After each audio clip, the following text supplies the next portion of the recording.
Check, check.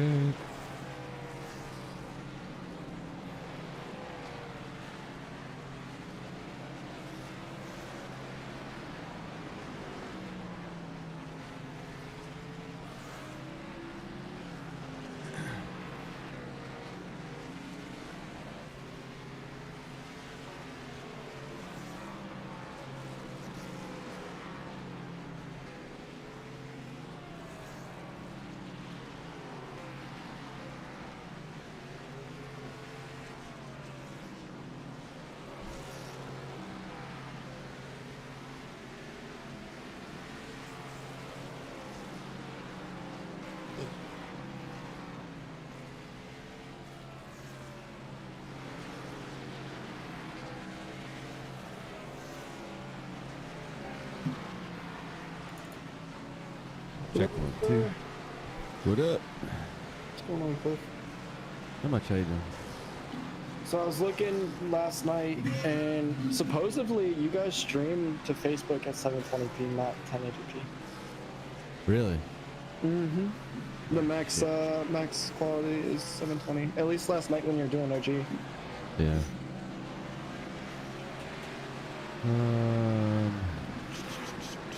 So,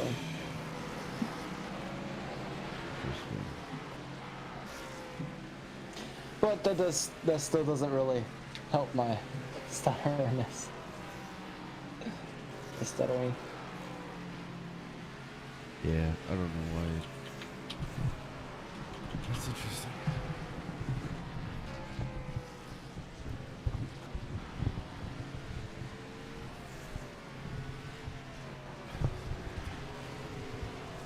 I don't have Martinsville.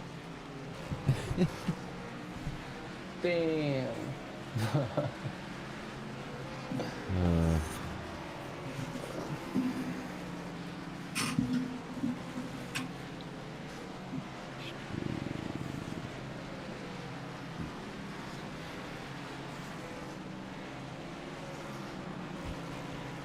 Well, I hope it doesn't.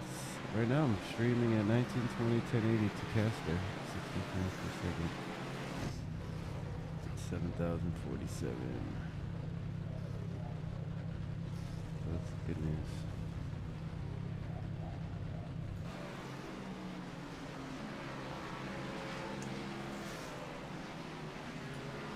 Don't know.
Okay, yeah, and I'm connected on Facebook at 1920 1080, so I don't know. I'm not sure why it came out at 720. Everything I sent them was 1080. Those bastards.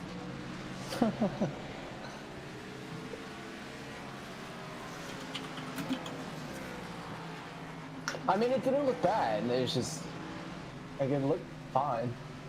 Yeah. But then again, OG isn't as picky as No, Sunday night. they're not at all. That's what I'm worried about.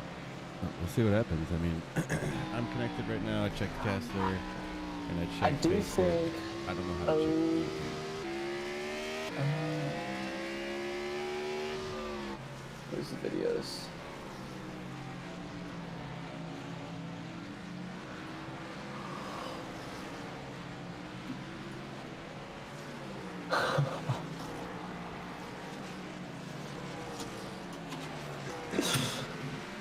Oh my god.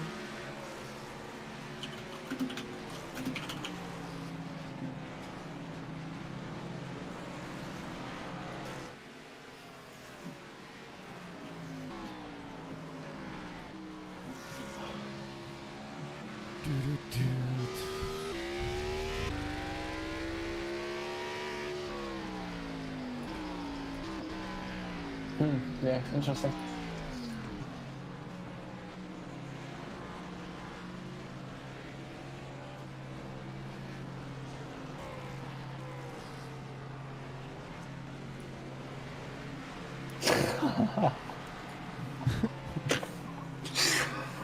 Oh my god, I fucking love this server I joined. It's so fucking hilarious.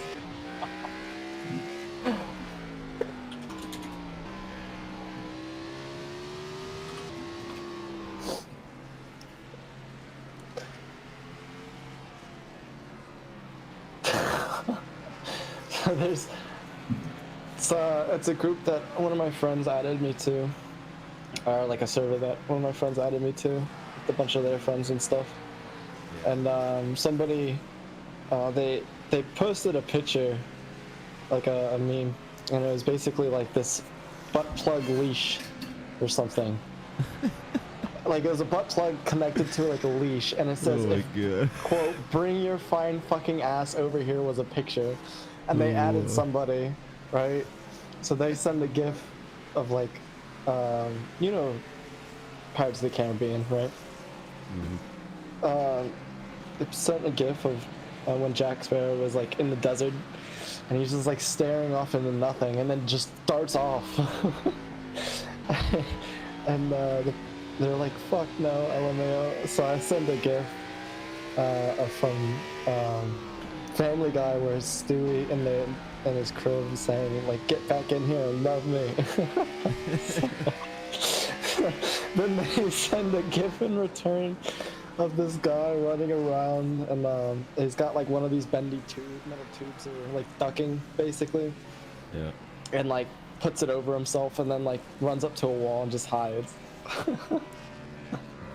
It's just like some random shit post banter kind of shit. I don't know. It's fucking hilarious though.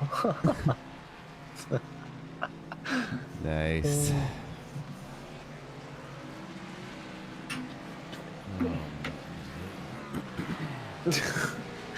Don't say that. Don't. I'm worried. I told my girl I was gonna go hang out with her tonight after the race. I was like, it shouldn't take more than an hour and a half. I was like, we could probably fit in a movie tonight. Fucking Martinsville, dude. Oh, God.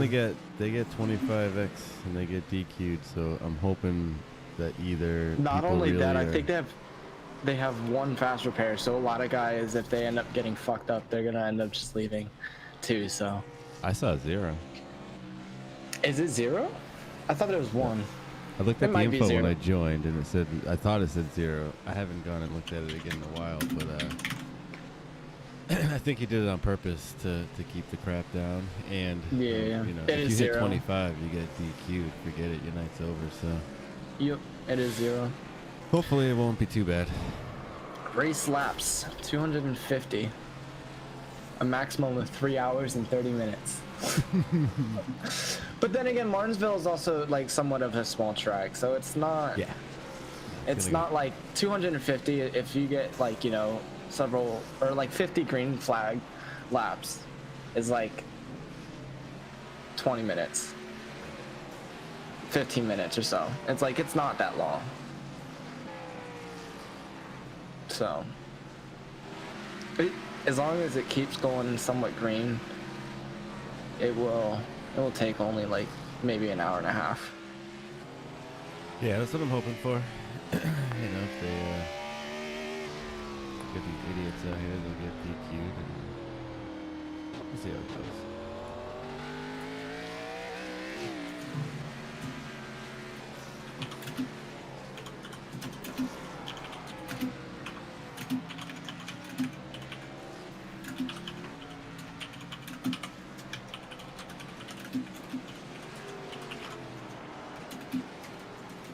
You all good with OBS and SDK and all that?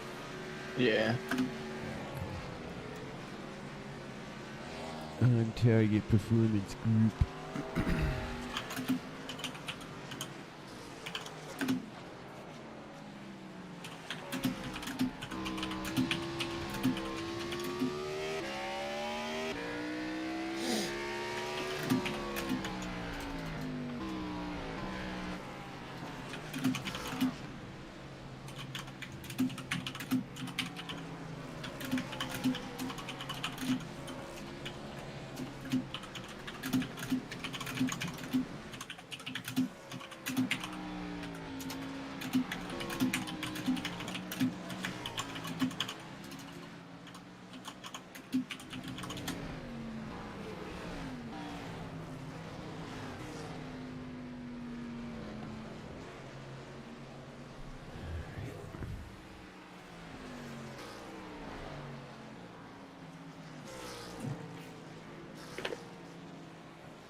Hopefully you won't be using that keyboard during the stream. I won't. Sounds nice though. You should wait until you turn up the gain. You could hear everything. You're right. Hold on.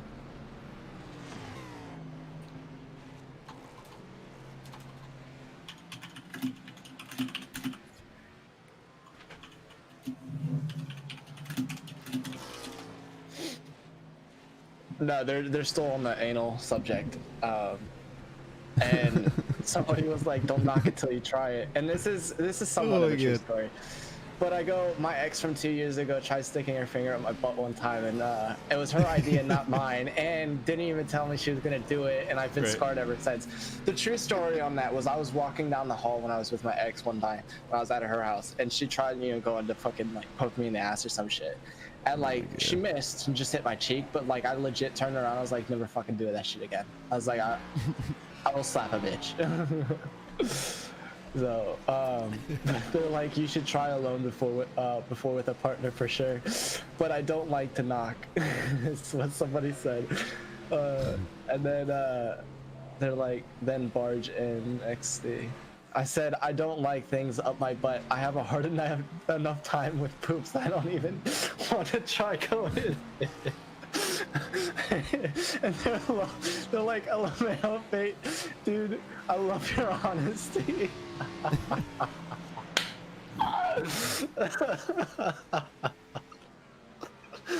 Oh my god, these guys are fucking hilarious. It's actually two girls that they're fucking talking right now too, so. Right. Oh, this is fucking hilarious.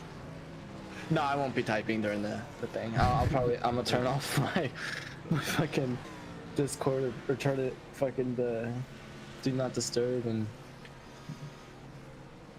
Oh, good. It's okay not to be okay, bud.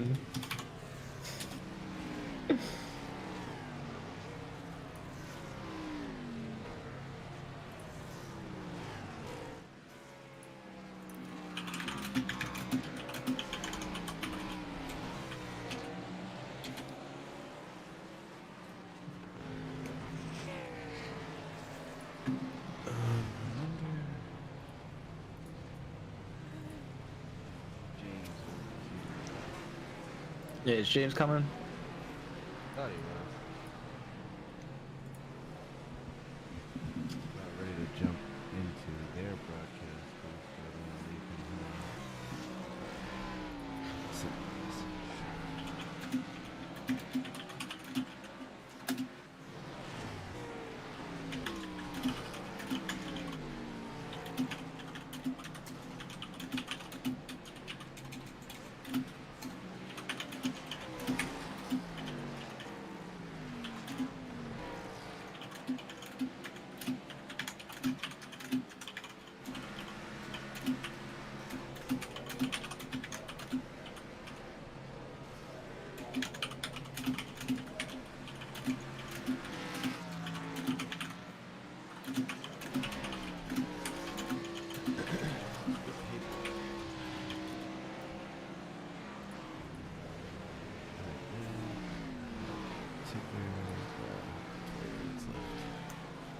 I do have to hide this.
Mute my phone.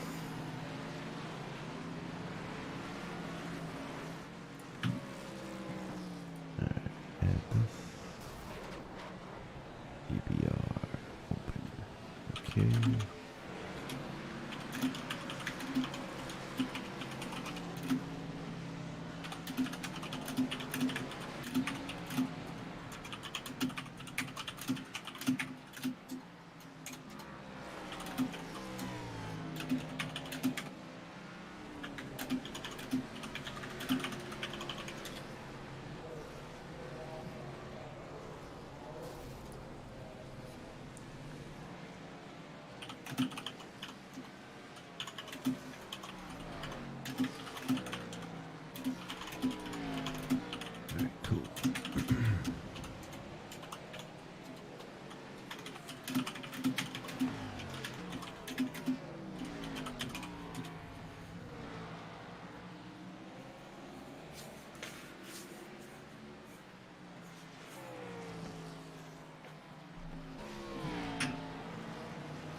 God damn it. Alright, I'm gonna jump over into their booth, so at least we're over there. And if he wants to find us, he can. Alright.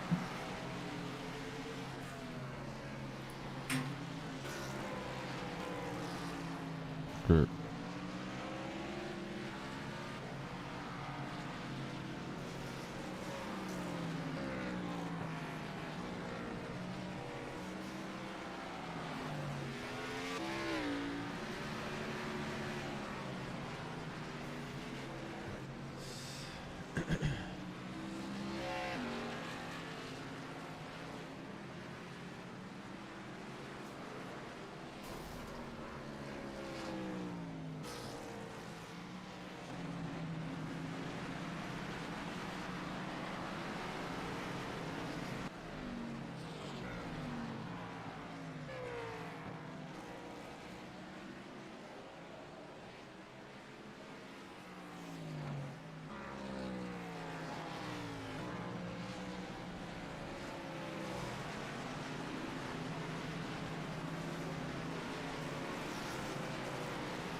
Alright, does iRacing want to load, please?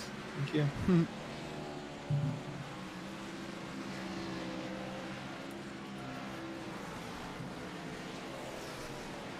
You running all the cameras and stuff? Yeah.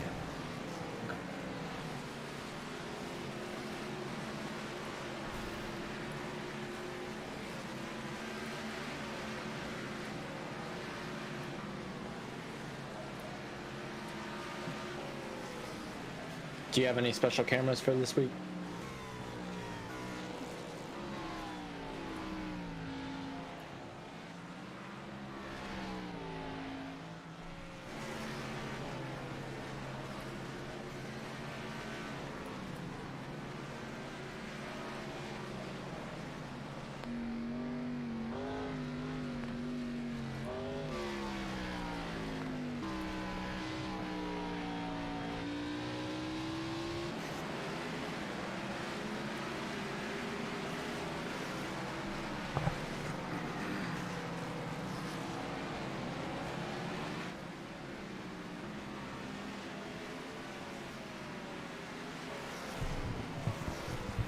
Raymond Root.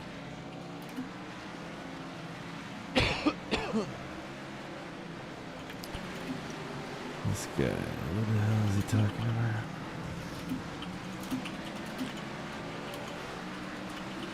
CV69, not my 8 car. Oh, sorry, buddy. I refreshed and you're still showing an 8.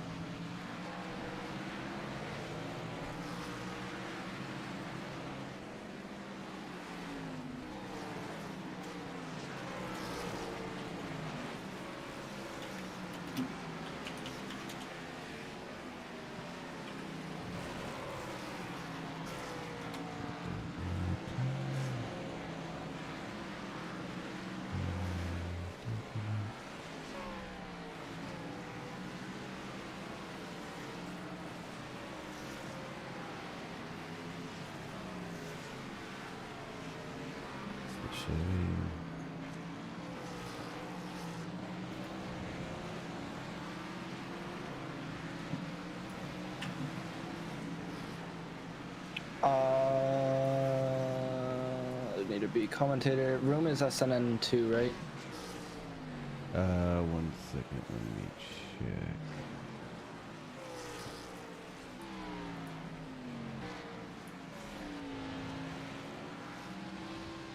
It is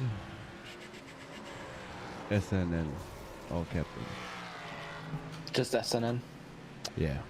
Not sure why it's not 2, but that's what I got. That's fine. Trading page. All right.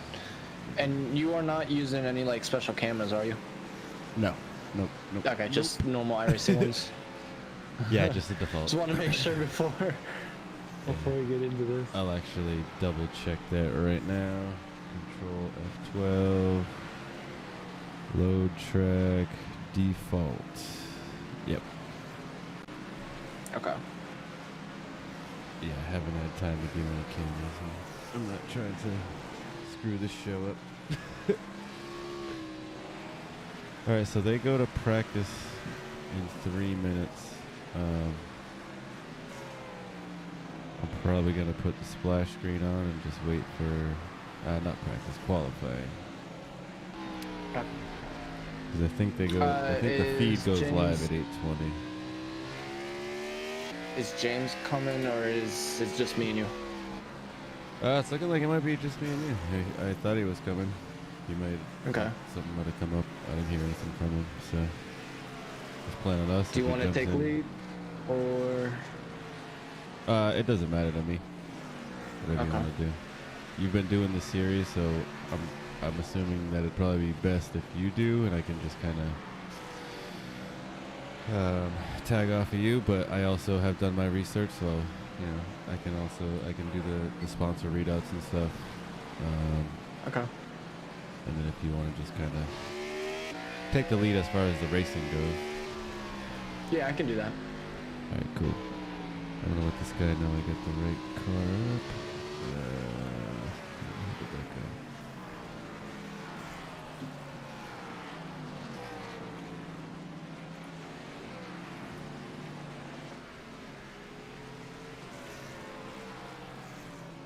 Yeah, it'll be good to go. Just in case.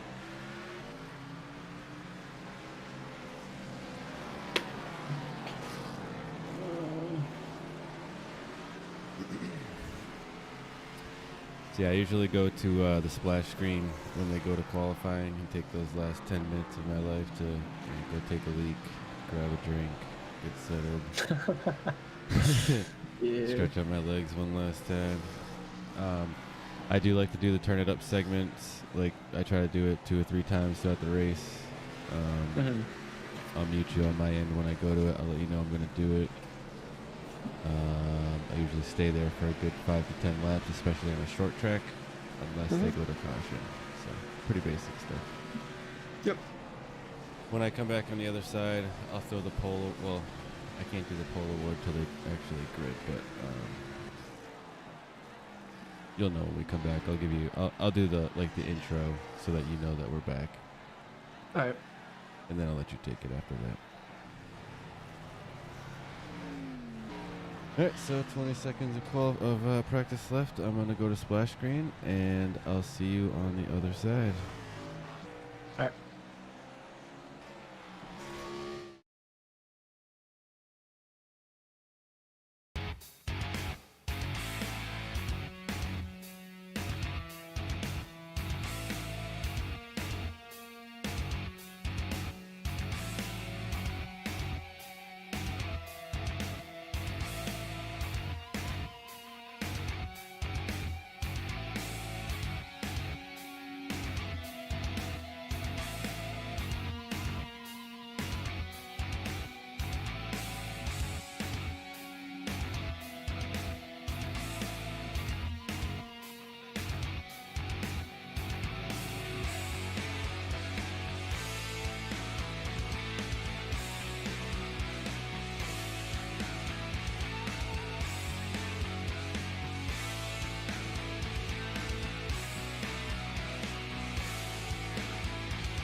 Welcome, ladies and gentlemen. This is SNN on SRM.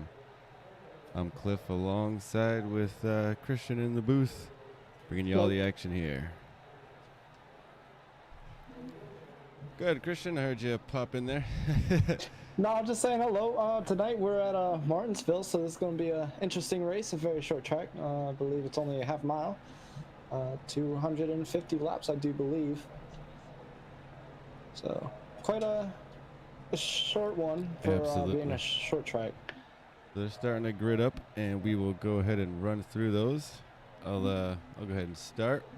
It's like Ryan Samuelson is going to take our pole award tonight.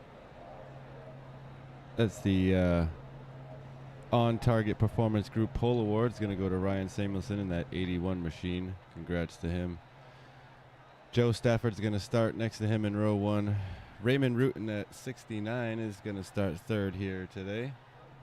Joseph Lester is going to start 4th in that 9 machine. Charles Eaton is going to start 5th here today. Austin Story is going to start 6th. T.W. Garrett will start 7th in that 8 machine. And Randy Spivey will start 8th tonight in the 22 Ford. Christian, you want to go ahead and take some of the mid-pack here? Yep, we left off with 9th.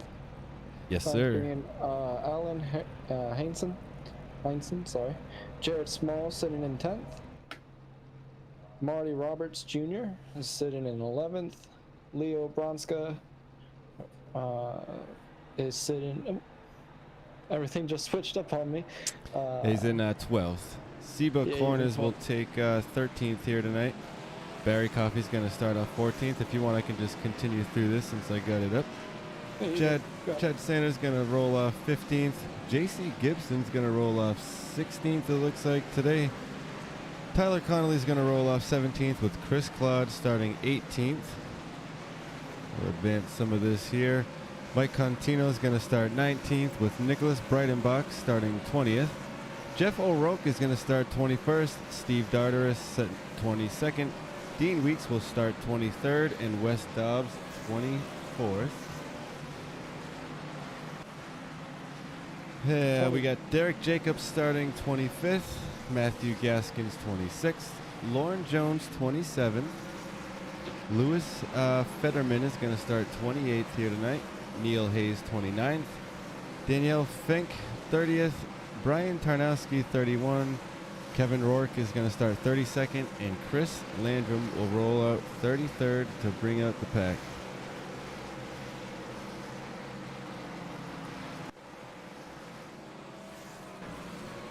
We'll go ahead and hide that and get ready to go green here and bring you all the action tonight at Martinsville as we see the sun beginning to set. It's going to be an interesting night here at Martinsville. Be under the lights.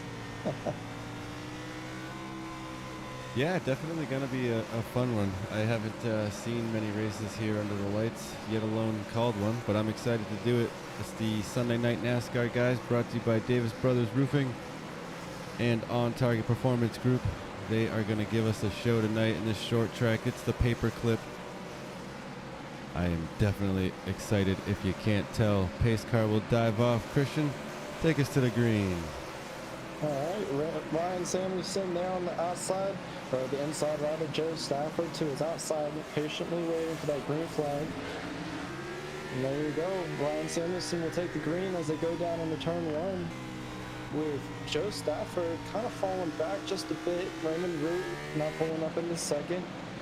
So going down the back straightaway. Good look here from the rear bumper of Ryan Samuelson.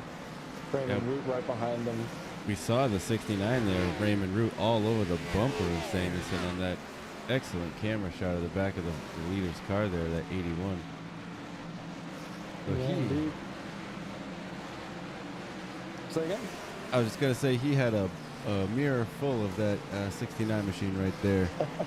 So these guys are all single file, pretty well on the line, getting all the way around, probably trying to feel this track out as we get going.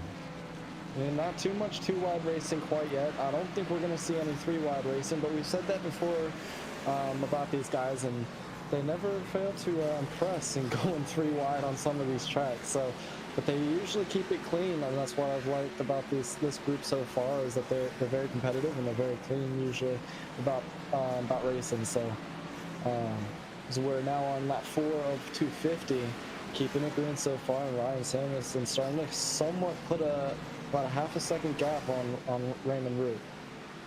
Yeah, I know they're definitely not going to look about or think about going too wide anytime soon, but I'm sure, like you said, they'll start to get comfortable and maybe see some action a little bit later on this race. But these are smart drivers. They know they've got no fast repairs. They know they can't really mess up here tonight, because if they do, it's going to cost them possibly the race. So a lot of smart driving, I believe, we're going to see early on, but we'll definitely see some too wide action towards the end of this race. And also as we start to see some cars kind of fall into the lap down category. So it will start to mix up not too long. Definitely stay tuned for all the action. And if you don't want to miss any of the action, be sure to follow our page and subscribe to the SNN series so you don't miss any of their races. I was just going to say, as we were talking about the too wide action, there was a shot there, the mid-pack going too wide. So they're playing it safe, but they're not shying away from the aggressive spirits of trying to be, still competitive with one another. So I do like to still see that as we're coming up towards the back of the field here. Yeah, absolutely. We'll see some of that too wide moves coming up pretty soon, as that 81 of Ryan Samuelson definitely about to catch the pack. So 33 guys are on the track. I do believe it's actually 32. I think one of them's not racing, but it could be wrong. Could be 33. And that's a lot of cars for a small track like Martinsville. There you go. Getting some moves done here as they're starting to take some people down a lap. Some action here with Austin Story all over the bumper of Joe Stafford. Very nice battle there. Ryan Samuelson about a straightaway away from the back of the pack. He's going to catch him here, that 36 machine. Daniel Fink about to go left down.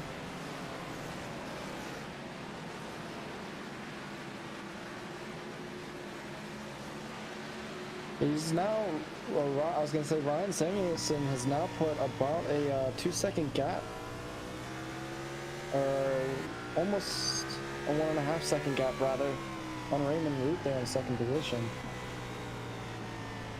And you can see a good look of the 81 from that lap car. Never mind, Raymond Root gets by that lap car there, no problem, and is now just about a half second to about a second behind. So getting some ground back onto Ryan there, up there in front. Let's take a moment real quick to go through our title sponsor here tonight is Davis Brothers Roofing. The residential and commercial roofing in Tennessee. Davis Brothers Roofing has been providing homeowners and businesses with exceptional roofing services since 1983. Also brought to you by the On Target Performance Group. Improve your business performance and business profitability, lower business costs, and get on track for continuous business improvement.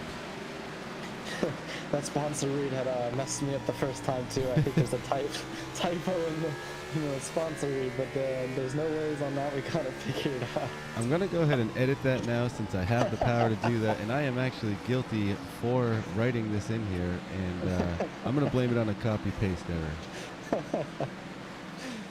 No problem with that. We still got it sorted, so there's no worries. But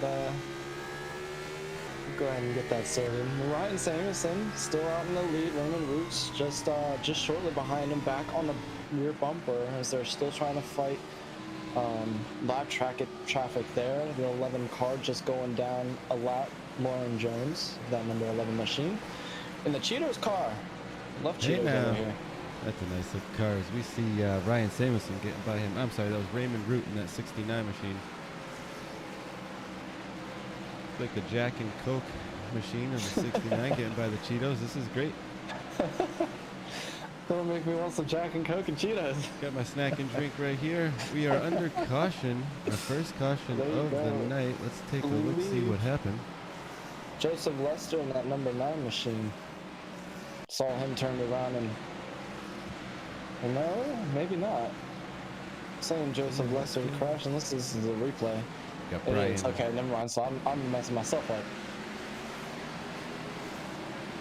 Brian Tarnowski, we're showing also involved. He might have caught the tail end of something here. Yeah, let's go right back there. to this first one here. Joseph Lester.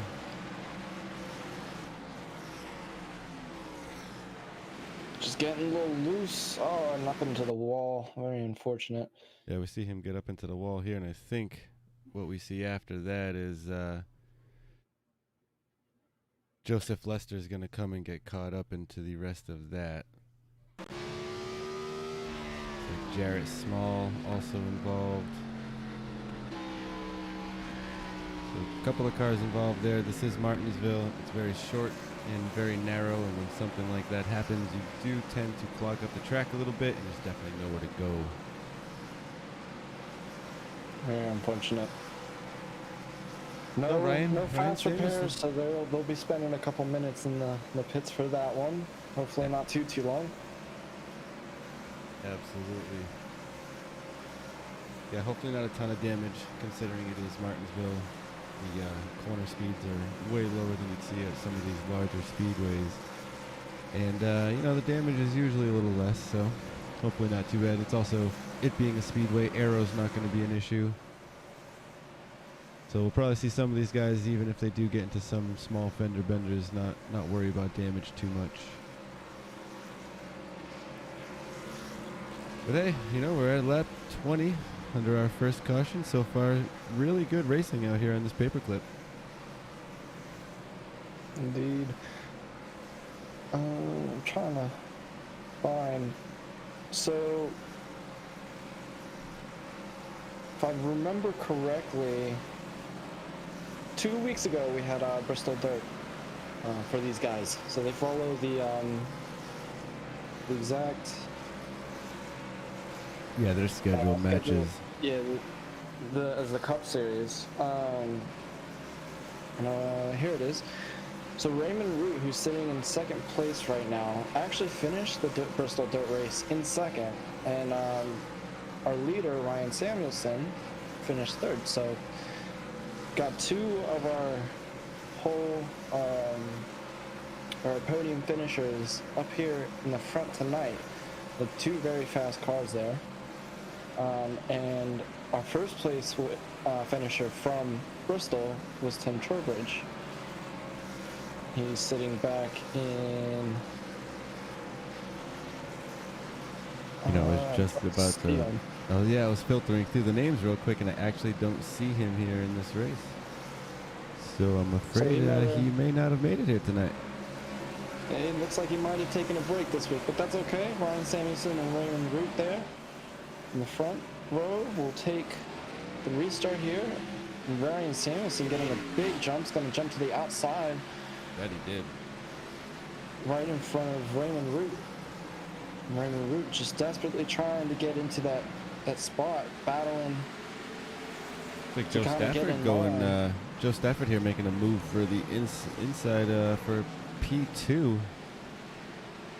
So got a good start there. Let's see if he can make something happen there. He's actually falling back now. He's got Austin Story directly behind him. Yep, so Raymond Root will just go ahead and drop in line. And I think Joe Stafford's just kind of let off and said, you know what, I'm not going to battle for you. Or battle it for you. I'm just going to let you take it. So let's see if these guys will keep it green for a little bit. Give us some time to possibly go through the field here, if we don't mind. Ryan Samuelson, we've seen the leader so far all 20, I believe all 26 laps so far. Raymond Root in that 69 machine's been right on his bumper. He's in second currently. Joe Stafford in third. Austin Story's going to be currently shown in fourth, up 2 positions. Charles Eaton in that 75 Ford out of Worcester, Mass. He's currently in the top 5. Marty Roberts Jr. in 6th. He's up 5 spots in that 55 machine. Oh, As we see a spin out. And then 22 go spinning. Let's go have another look at that. The caution will definitely come out. We made it to 6th place, so not bad. And actually caught some of the action there on screen while we were doing so. Let's see if we can go back and see who that was. This is Matthew Gaskins here, but I think it might have been in front of him. Let's see what this shows us first. Yeah, we're going to see the 16. Like Seba Cornes, maybe? Get into some trouble here. I was going to say, he gave a real big bump to the 55 there, as the 55 probably locked up his brakes trying to slow down for that corner. Yeah, then the 75 and the 16, they're bumping into each other. They will both tow quickly to the pits. And let's see if we can pick up where we left off. We talked about Marty Roberts. We'll take a look here at Randy Spivey if we can. Hopefully I'm saying that correct. In the 22 machine, currently sitting in 7th. He's up 1 spot from where he started. Tyler Connolly's up 9 spots into 8th position in that 1 machine coming out of Scarborough, Maine. Alan Hinson's gonna be rolling 9th here in that 41 machine. And behind him, 10th position, Barrett Coffey in the 4 machine. He's up 4 spots. Chad Sanner in 11th in that 59 Ford out of Smithfield, Pennsylvania. J.C. Gibson, the 27 Toyota, he's up 4 spots. I believe he's got a win under his belt in this series so far. I do believe so, as he jumps down in the pits. So. Nicholas Breidenbeck, he is in the 27 Toyota. He's currently in 14th as Jeff O'Rourke jumps past him to 13th. That's due to J.C. Gibson jumping into the pits. So currently 13th. We will let that sort out a little bit here. This is a very short track, and iRacing timing and scoring can get pretty glitchy when guys are in the track. So it's hard sometimes to go through the field while they are coming in and out of the pits. But we will jump back to 15th place here. Mike Contino in the 61 Ford. Contino, I love how he's got that on there, so he helps us pronounce that. I really appreciate that, sir. Wes Dobbs in the 21 machine is up 8 spots to 16th. Leo Bonacasa, hopefully, 88 Toyota. He is at a Long Island, New York. Currently 17th. Chris Clark in the 10 Toyota is currently up to 18th position. Steve Dardaris up to 19th, up 3 spots from where he started. Lauren Jones in the 11 machine is up 7 spots from where he started. Behind him, Matthew Gaskins in the 79 Ford. He's up 5 spots, 21. Kevin Work in the 99 Chevy is currently scored in 23rd. And I want to make sure we don't miss the green flag, so we're going to go ahead and jump back up front. And we will definitely go back through the field as we get deeper into the night and as this night goes on. Pace lights are still on. I believe they'll go off this time by. You see a lot of the guys are lining up 2 by 2. Well, a lot of leagues will do that. When they got 2 to go or something, they'll just go ahead and line up 2 by 2. And yeah, definitely, especially with this being a short track and it being Martinsville. It's a good idea to be up and running, up and gridded up and ready to go. That way you're not trying to catch up with the tail end of the field. Yeah. It can definitely cause a mess. So that actually shows, how serious these guys are about getting clean racing in. They definitely get gridded up and tightened up and ready to go. As the pace car drops off, green flag will wave again. We'll be at lap 35 of 250 as we cross. All right, Ryan Samuelson will go ahead and send him down into turn 1 off that restart. Getting not as great as of a restart as last time, but Still staying up there in front. Raymond Root will drop down in between him and Joe Stafford. Austin Story still sitting back there in fourth, trying to keep with these guys and make his presence known. Try and make a fight there towards the end to get something done.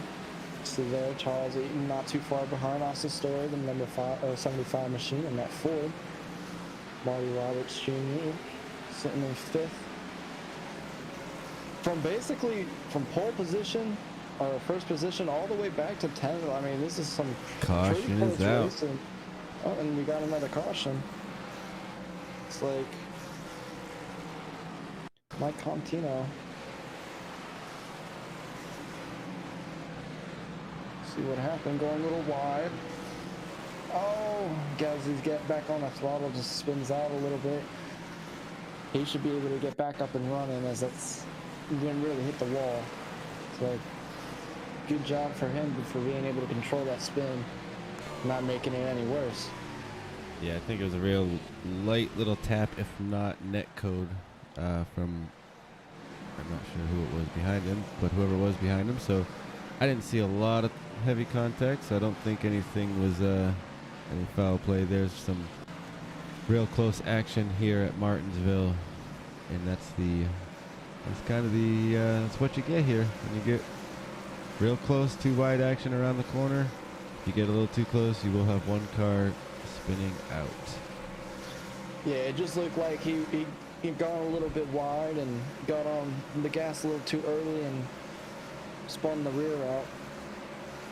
But he was able to notice it in time and got on the brakes and stopped that car from getting into the wall. So at least that's what it looked like on our end. Like you said, it could have been a little bit of net code there, and yeah, I think you actually had a better eye for that than I did. I think you saw that better than I did.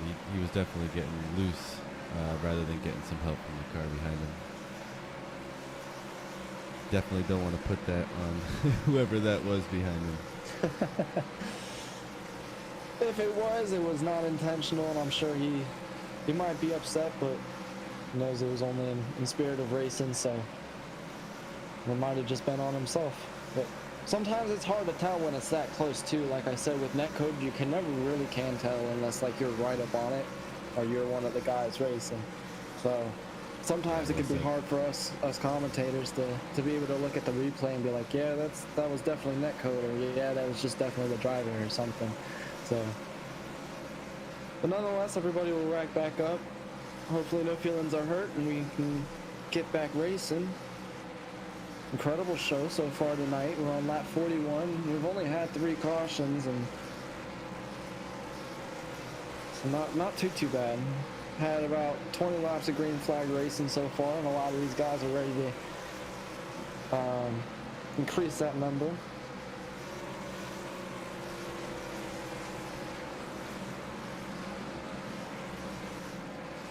Yeah, we are. This race is ticking away. We're on lap 41 of 250 already. We've only had a couple cautions, and not doing too bad at all. They're bringing us some great action, and these drivers are definitely showing a lot of respect out here on this tiny little racetrack. And even under caution, this track is so small that the laps do go by quick. So definitely don't go away. Don't miss any of this action. What we are going to do when we do come back to green, we're going to take a little turn it up segment and give you guys at home the opportunity to turn up your systems. Let us take a break from calling the race and get some up close and personal with some of the engines and let these vehicles speak for themselves. So stay tuned for that as we go back green. Pace lights are out, so we'll go take the restart one time by. After one time by, rather. One time by. The next time by, that pace car will dive off. You see them all get tightened up. Ryan Samuelson has led this entire race so far. Raymond Root has been on the outside, starting pretty much every green flag drop so far. Let's see what they've got for us here tonight as it drops. Samuelson will take us to the green.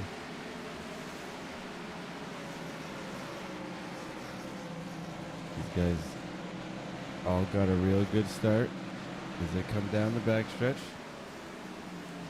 I do want to shout out their patience. Like I said, if you've been watching these restarts real close and you notice a lot of these guys are letting off and not really trying to fight quite yet, and just letting them drop in single file and try and get some green flag runs. Tensions are high. Sometimes you don't really want to do that. You want to be fighting for that position. But a lot of these guys are just saying like, hey, like it's only 45 laps into this. We got almost 100, another 200 laps to go. Like, I don't want to fight right now. Speak too soon. Caution back out. Looks like a number of drivers getting involved. JC Gibson, Cornes, Tarnowski, Lester, and Fetterman all involved here. Oh, down the back straightaway. Oh, yeah. Getting 27, getting turned.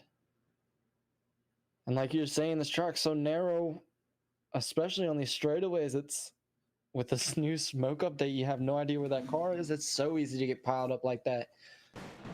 Big wreck here. Absolutely. Mike Contino also involved. So a whole handful of cars get involved with that one. So we'll get back up to the live action here. Sometimes when I click live, it doesn't take me back to live, and I have to speed it up for some reason. We're under caution at lap 47 of 250. We may have spoken a little bit too soon. I think some of the drivers there got a little too anxious on that last green flag drop. So we'll get them calmed back down, get them racked back up, and we'll try it one more time. I was gonna say, I do love these short tracks. I hate racing them, but I do like the spirit of them. Yeah. And like the challenging nature of short tracks. And it makes me wonder sometimes, like with the topic of like turn it up. You ever wonder like for Bristol, for example, because that's right outside usually a small town. You ever wonder like if the people in that small town can hear these cars running at night and like bugging them? Yeah, but you think they're like fans of NASCAR and of racing in general, that they just don't care. Well, I would hope that if you're gonna, though, unless the track showed up after you were there, I would hope you knew about the track when you went to buy the property, if you are that close. So I think that, yeah, if you are gonna buy a house that close to a racetrack, you better be a fan of loud noises. But I also don't know how close there are to certain tracks. I'm sure some tracks definitely have houses nearby though. I know like Daytona, for example, is a highly populated area, but they don't always run at night. Sometimes they do. I know last year's Daytona was ran at night, most of it, after it had been rained out and had to be moved to a Monday night, but I don't know. I know if I was close to a track like that, I'd probably be trying to go out to those races instead of staying home. So I know it wouldn't bug me too much. Yeah, no, I definitely would not mind at all. I'd actually enjoy that. It's only going to happen so many times per year too. So you see the 27, they're trying to beat out that pace car. Yeah, that's made JC that one Gibson, real close. man.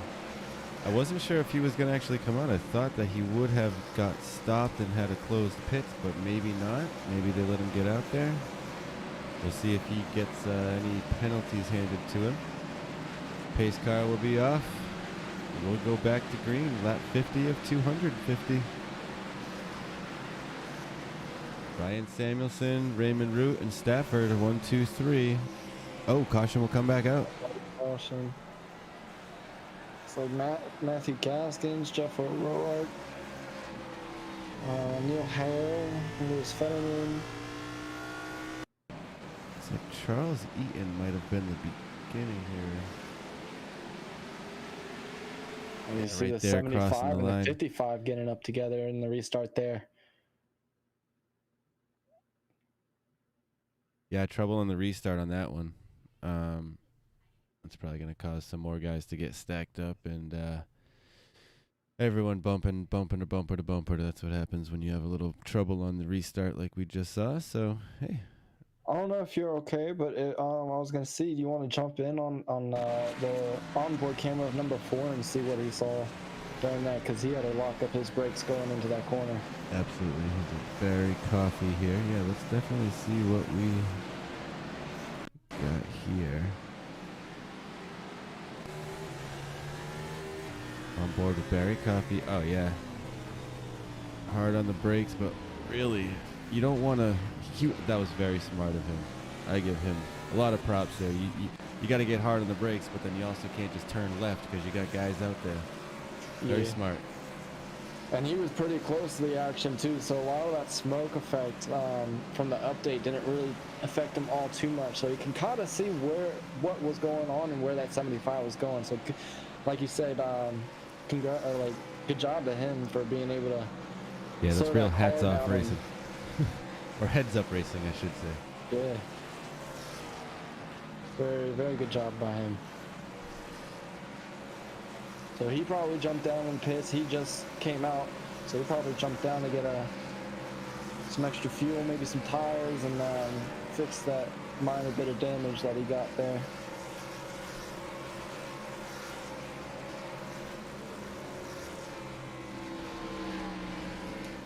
Absolutely. We'll go ahead and show. We've got at least 20 drivers in the lead lap still. We're under our fifth caution. So you've got those guys right there on the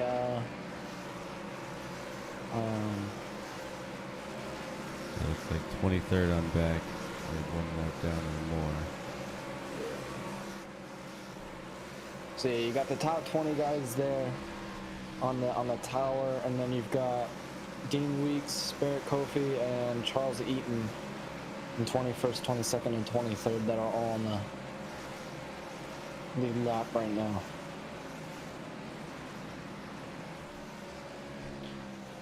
Pace lights are off. He'll jump into the pits this time by as they go down the back straightaway here. Oh, and the 79. He didn't get stopped at the pits. He exited right interesting. Not sure what was happening there.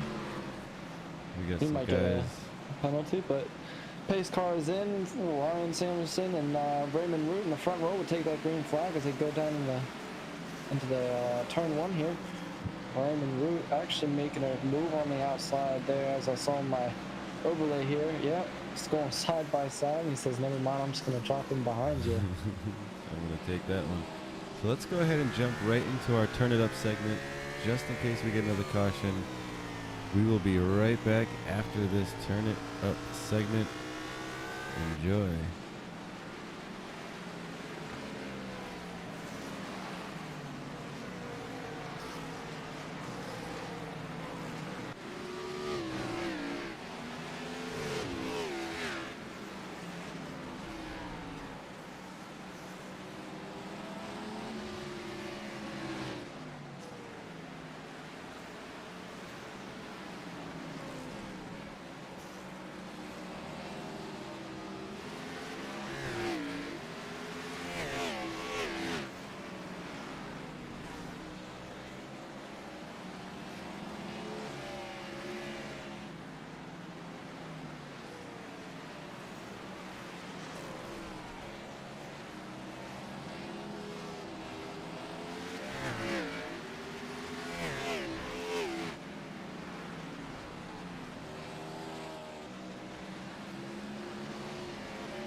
And caution will come back out as we were out on the Turn It Up segment.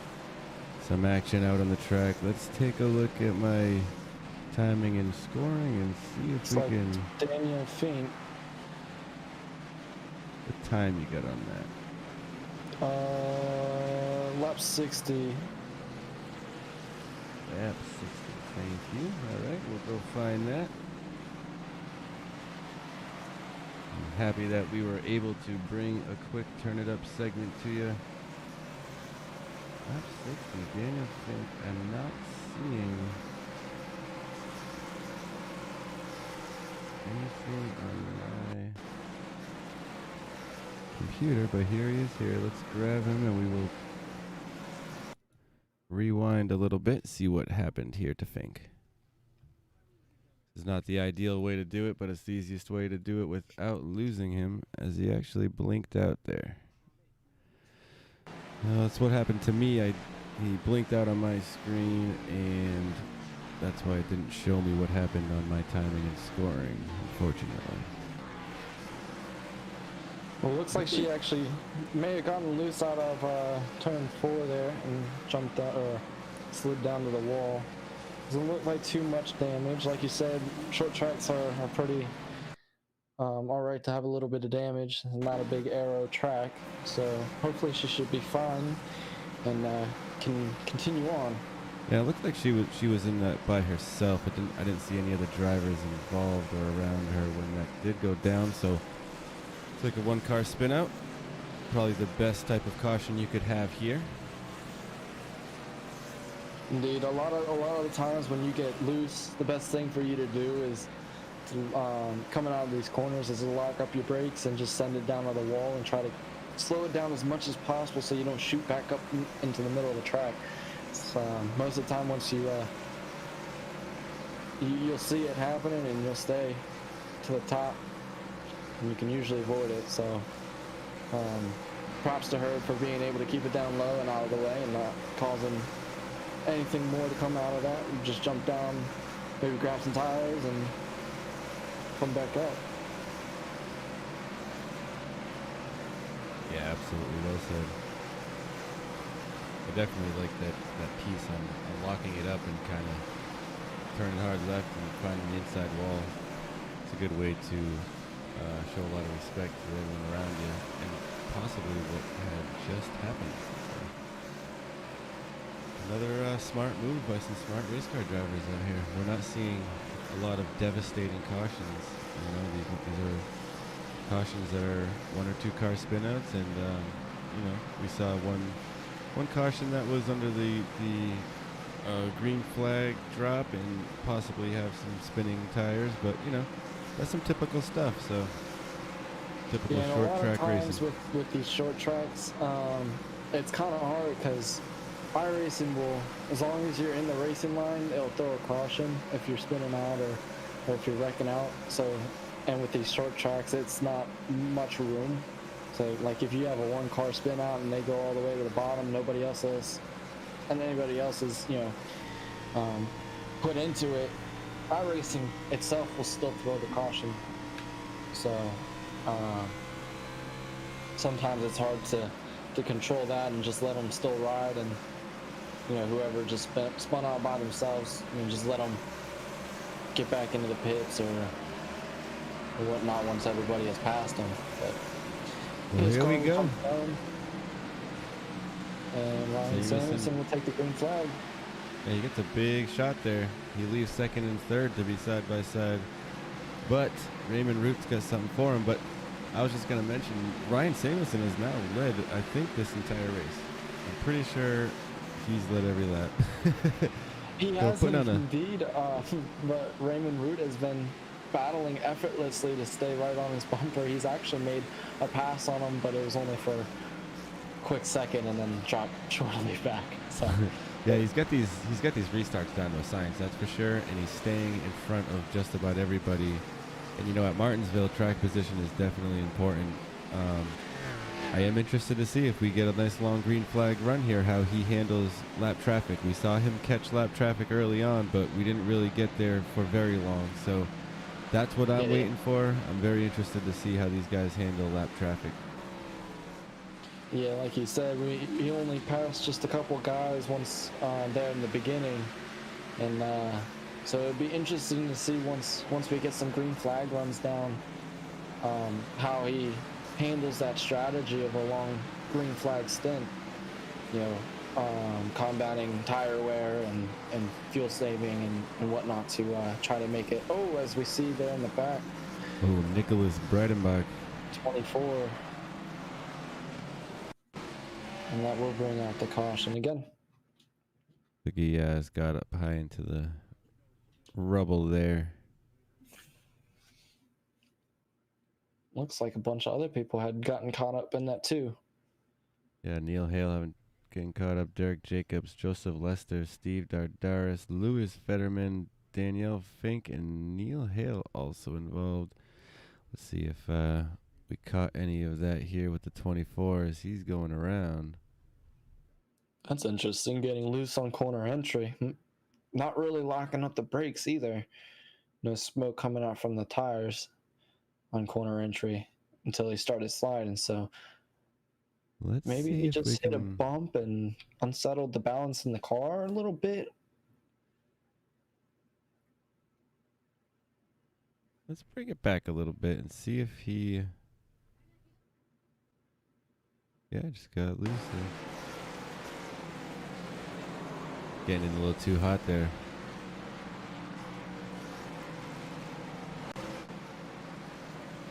Very unfortunate. Let's see if we can find out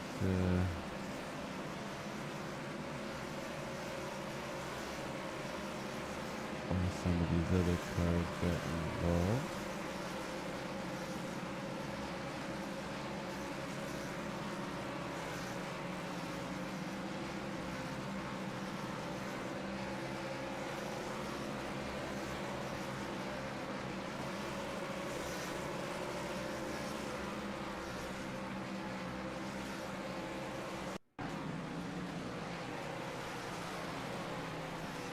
If we can find a few other. So that's just Martinsville collecting some other drivers. When the caution comes out here and you got a car off track, it's hard to avoid them sometimes. And of course, iRacing also likes to tell you when a car lightly tapped another car. So. We had a bunch of red on our side on our timing and scoring, indicating wrecks when they were just little light bumper taps. So nothing too major there. We'll go back up to the front with Ryan Samuelson, who has led this entire race. Interesting how SDAK reacts to some of those light taps on some tracks like Talladega or Daytona, where you got a lot of people drafting and bumping. It's random though. It's just so random. Sometimes it tells you every little tap, and sometimes it doesn't tell you anything, and you'll have 3 cars piled up and it doesn't even tell you. So sometimes we're working with a lot of different technology, and it doesn't always work out perfectly. Pace car will dive off. We'll be back under green here. Lap 77 when we cross the line.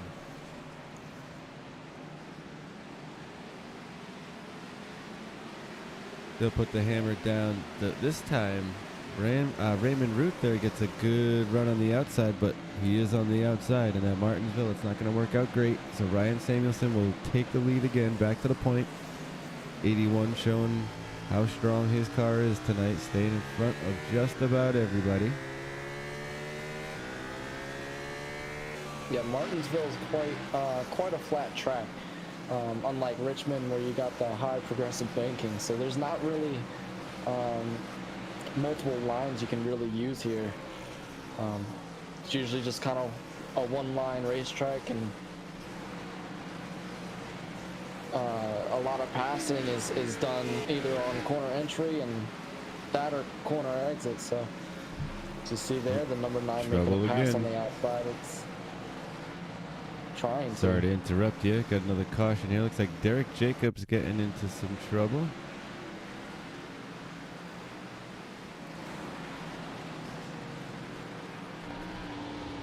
Oh. Getting a little bit of help there from the 32. And he will go around 79 also into some trouble there.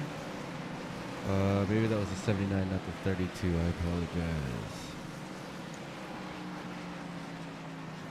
And that was the 79 of Matthew Gaskins and the 7 of Derek Jacobs.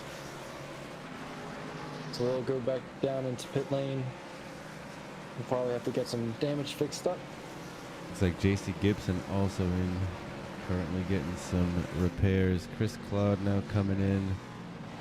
Matthew Gaskins, as we said in the 79, is currently at his stall getting some repairs done as well.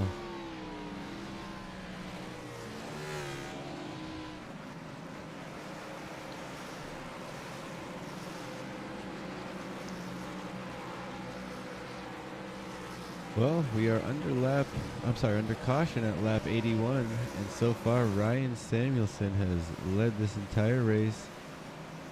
Took the pole and hasn't looked back since. He's been able to shoot out like a rocket every time his green flag drops, and he's had Raymond Root on his outside pretty much every green flag drop. He's been doing a really good job at trying to hang with him. See if he's got anything for him here on this one. Joe Stafford in third. He's been on this second row pretty much all night with Austin Story as well. And Marty Roberts will round out your top 5 here.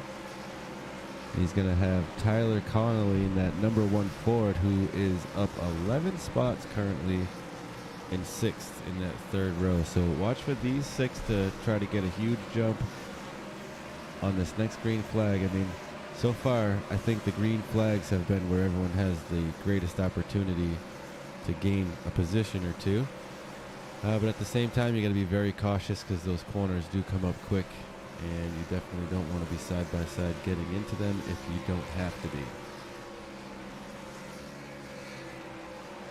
Yeah, like I said, a lot of the passing is only going to be on corner exit or corner entry. So, I mean, unless you've got a giant run coming out of the quarter, or you can outbrake your opponent there, that really don't want to be side by side if you can't help it.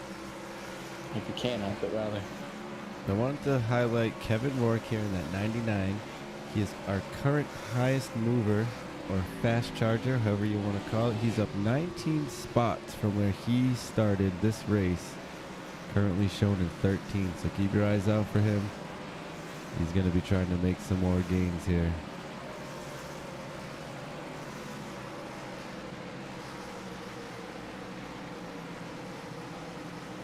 If you're just joining us, we're at lap 84 of 250 of the Davis Brothers Roofing 250 at Martinsville. This is the Sunday Night NASCAR Cup Series League. Green flag will wave again. The 81 of Ryan Samuelson will get another shot out of a cannon, and Raymond Root will dive to his bumper and trying to not let him get away this time. Austin Story coming in like a rocket into turn 1. Trying to make a move on Joe Stafford, but kind of came in a little hot, had a slow way down and wasn't able to make the move, so he just drops in behind Joe Stafford there. Yeah, we'll let our cameraman focus around the field on the exciting battles going on.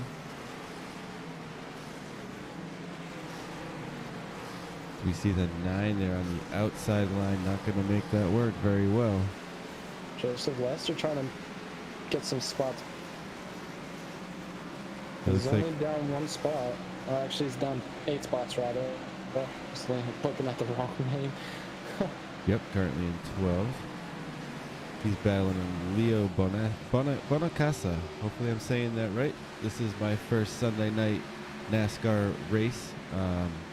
So far I'm having a blast. These guys are giving me a great show to call, so I'm really happy to be able to help out here tonight.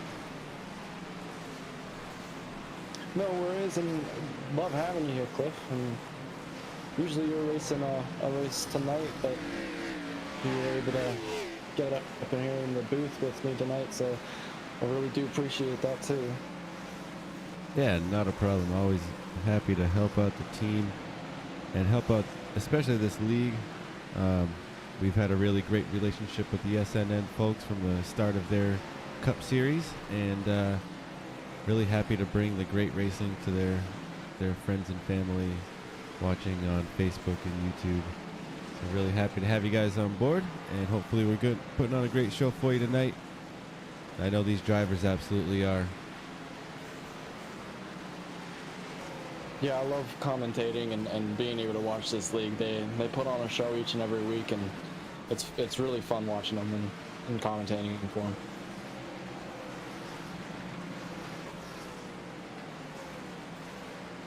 See the number 9, they're diving down to the inside trying to make a move onto, believe, or not the number 9, rather, I'm sorry, it's, 6? Is that the 6? I'm not sure. I did see exactly what you saw, but then I also saw a 9 car, so I think it was either a 5 or a 6. Could be Dan. No, it was not Dan Weeks here in the 5. No, it was the see a 6, so. Alpine Stars car.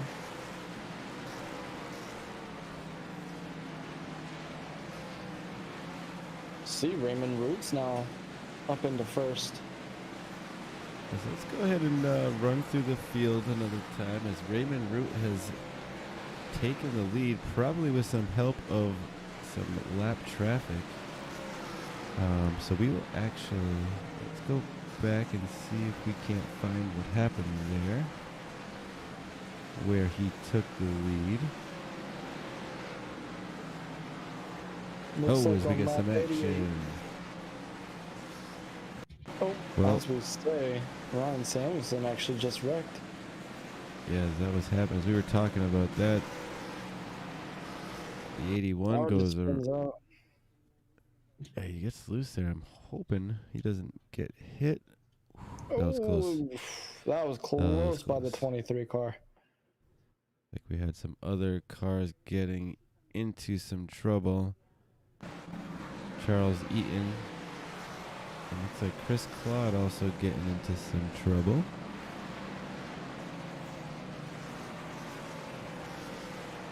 And again, these little bumper taps are going to set off the alarms here for our software, but I just want to make sure it wasn't anything too major and exciting to show you guys. So doesn't look like it was anything else too major. Chris Claude in the 10 here, probably getting a little love tap from behind. Actually, he doesn't even get into anything, and they showed me that he crashed. So happy that he did not crash. But a little bit of trouble here out in the racetrack at Martinsville. The paperclip, very small half mile. Raymond Root, as we saw, took the lead over the 81, who had been dominant this entire race so far. Ryan Samuelson, that was. So we got a new leader here today, Raymond Root from Gloucester, Virginia. So very well could possibly be at his home track here at Martinsville.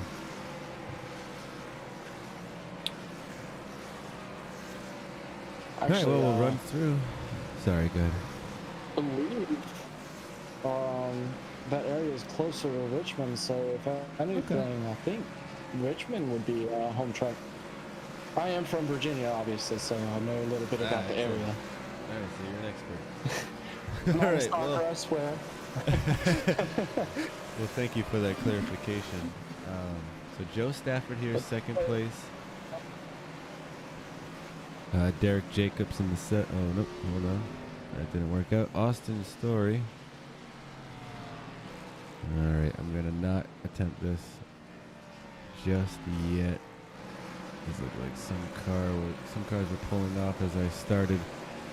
Raymond Root in first, Joe Stafford, as we said, in second. Austin Story, as I was about to say, in third place. Marty Roberts Jr., shown in fourth. Tyler Connolly's up 12 spots in fifth in that one machine. Seba Cornez in the Toyota in the 16, he's in sixth. Chad Sanner in the 59 Ford in seventh. Joseph Lester in the 9 Chevy is shown in eighth, with Barrett Coffey in ninth, and Leo Bonacasa in the 88 Toyota shown in the top 10. Lauren Jones in 11th in that 11 machine. T.W. Garrett is shown in 12th. Dean Weeks shown in 13th. Wes Dobbs in 14th. Kevin Wark 15th. Mike Contino 16th. Alan Hinson 17th. Danielle Fink 18th. Chris Claude in 19th, with Randy Spivey in the top 20 in that 22 machine. Nicholas Breidenbach 21st. Louis Fetterman 22nd. Ryan Samuelson 23rd. Steve Dardaris 24th. And Jeff O'Rourke will round out the 25th position and our lead lap cars. We're back up front with Joe Stafford and Raymond Root. As we are ticking off just over 100 laps, the pace car will dive off. Christian, here we go again.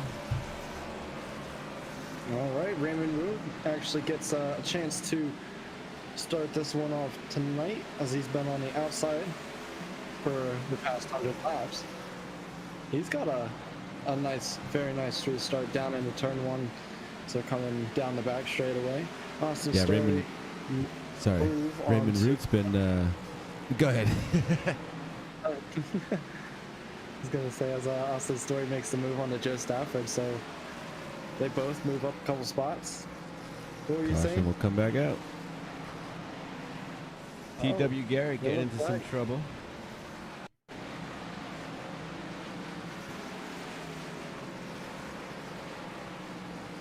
See the 8 and the 5 there side by side. 8 will get spun around, and the pack will split. Really good job there from the pack splitting that wreck.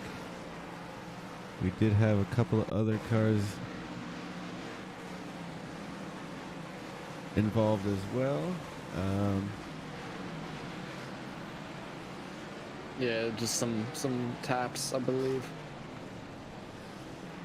Yeah, taps on either the wall coming around that car or some bumper kisses from everybody checking up on the racetrack.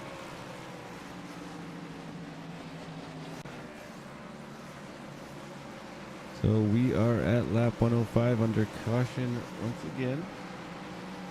I believe we got through the field at about the 25th position. I'm going to go ahead and pick that back up. Jeff O'Rourke, as I was saying, was 25th. He's got Brian Tarnowski in the 26th position in that 32 Chevy behind him. Charles Eaton in the 75 Ford has fallen back to the 27th position. Neil Hale finds himself back in the 28th position. J.C. Gibson was involved in some trouble early, currently shown in the 29th spot. Matthew Gaskins currently scored 30th. Derek Jacobs scored 31st, and Jarrett Small scored 32nd. All those drivers have either are on pit road getting some damage fixed, or they have taken their cars to the hauler and are calling it a day. Sometimes there's just too much damage to fix, and it will take too long, and therefore you call it a night, pack up that car, and hope for a better week next week.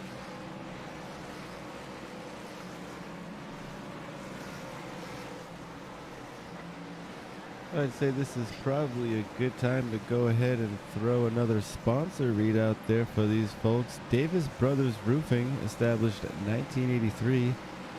They have been providing homeowners and businesses with exceptional roofing services since that 1983 mark. Also, the On Target Performance Group. Improve your business performance and business profitability, lower business costs, and get on track for continuous business improvement. I'm wondering if the On Target folks help out the Davis Brothers Roofing folks. That would be awesome. Either way, they help out the Sunday Night NASCAR guys, and we appreciate that. And speaking about the On Target Performance Group, so this league actually has a podium prize. First place getting, I believe, $3. Second place getting $2, and third place getting $1. If I do remember correctly, and I will check that here. 2 seconds. Yeah, I believe I read that earlier. while going through some of these stuff from this group. I believe it was $5, $3, and $1 for sitting on the podium. And they also get, I believe it's $2 for the pole, which is really cool. You know, you don't hear a lot of leagues going out of their way to actually reward the drivers with, you know, a monetary means or even a trophy. Sometimes, you know, you just kind of get bragging rights, which is great. Don't get me wrong. But it's really awesome that this league actually throws, you know, iRacing credits at you. And it really makes the drivers want to show up and try their hardest and try to get on that podium and then try to make that pole and really try to put some, you know, put some iRacing credits back into your wallet.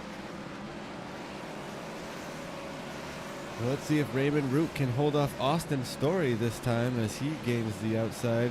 Oh, but the one will get a good jump. Tyler Connolly on the inside of Austin Story.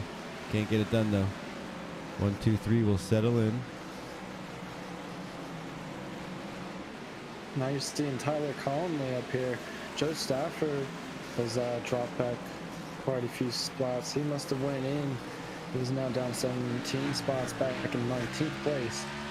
So hopefully we'll see him back up there in the front as people start coming down in the pit lane. And you see number 57, Joe Stafford there. Oh, some trouble on the racetrack as we just catches some drivers getting into him. Chad Sanner getting into trouble here. Let's see what happened.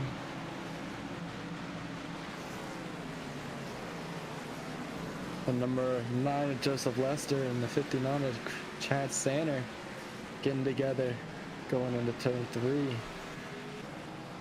Unfortunately, Chad Sanner getting the short end of the stick on that one. 81 gets into the curve there a little bit, gets spun around. So you see when a wreck here happens, there's not a lot of room for anyone to get around. But a pretty good job there of everybody to avoid that one. We'll definitely have some takers on pit road. It's going to be a busy, busy place.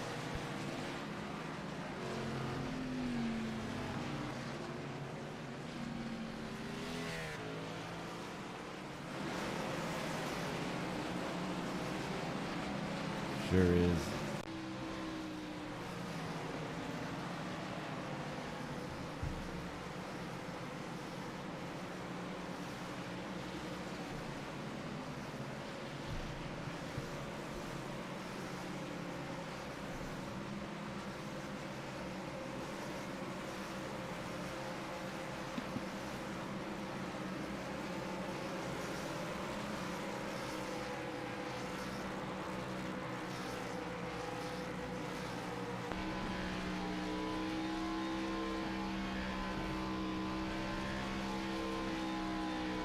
Lap 114 of 250 under another caution. Let's go ahead and see. It is our 11th caution of the night. Looks like top 20 cars shown on the lead lap.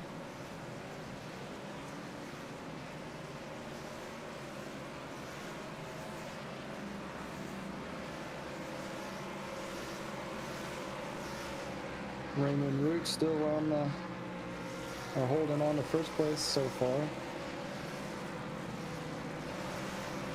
And you see Kevin Roark sitting in second and Wes Dobbs in third.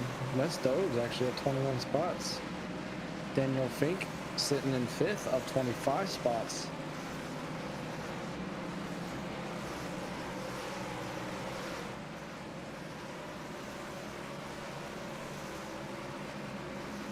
That 36 car right there. Oh, there's Kevin Roark. There's a 36. Danielle Fink. I believe she's the biggest mover of the night. She's now she's up 25 spots.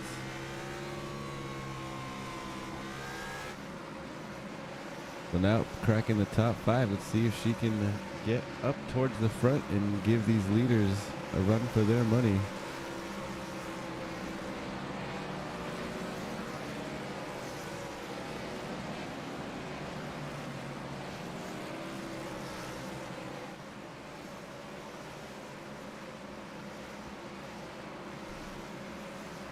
All right, pace lights are out. Lined up 2x2, Raymond Root. It's going to be sitting on the inside with Kevin Rourke to his outside. As they go down the back straightaway.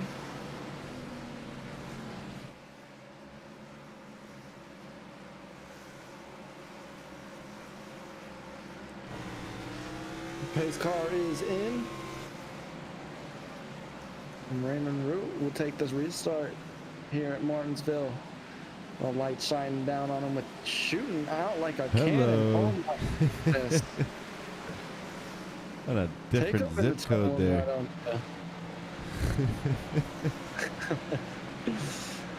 Well, the rest of the pack has to play catch up now, which they will do, but see how long it takes them. Wes Dobbs in that 21 car showing second place now.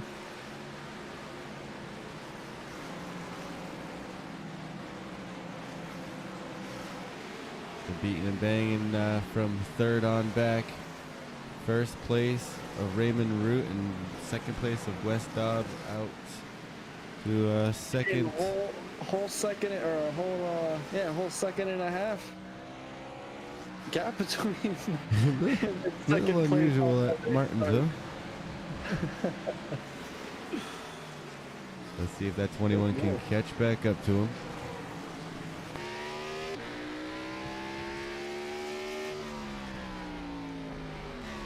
I don't know if you've seen this, but Joe Stafford's made his way back up to third place, rather.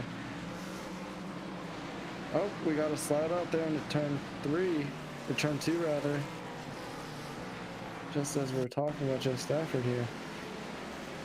I think Randy Spivey might have slid, or Nicholas Breidenbach. Someone locking him up here. Yeah, that was the 23, I think, of Spivey. And then the 24 car just had nowhere to go. Very unfortunate. It's the 22 correction. Randy Spivey straight sideways. 88's got to lock him up. 24's got to lock him up.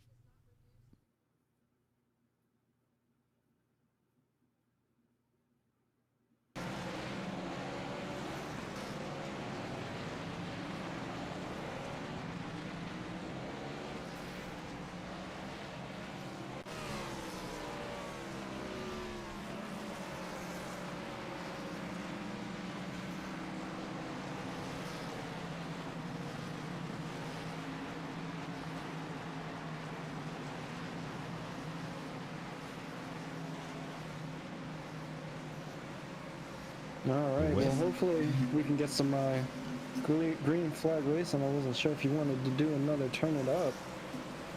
Yeah, we'll definitely try another turn it up next time we get to green. That is a great idea.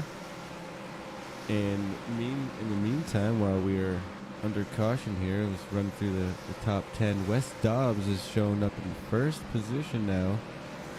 He's up 23 spots from where he started. Congrats to him on that. Joe Stafford shown in second place, 57 machine, so he worked his way back up here. Marty Roberts Jr. is up 8 spots from where he started in that 55, shown in third position.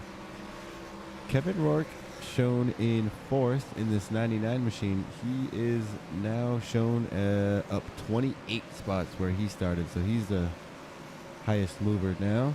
Austin Story is in fifth in the 23 Toyota. Barrett Kofi is going to bring us to sixth place in the number 4 Ford tonight. Seventh place is Tyler Connolly in that number 1 machine. We saw him battling up for second place earlier. Joseph Lester in the 9 Chevy is shown in 8th. Seba Seba, I apologize if I'm murdering your name. I think it's Seba Corns. Seba Corns, excellent. In the 16 Toyota, 9th position, and Steve Dardaris is going to round out your top 10 here tonight in the 3 Chevy as we run lap 126 of 250. So we are now officially halfway here tonight.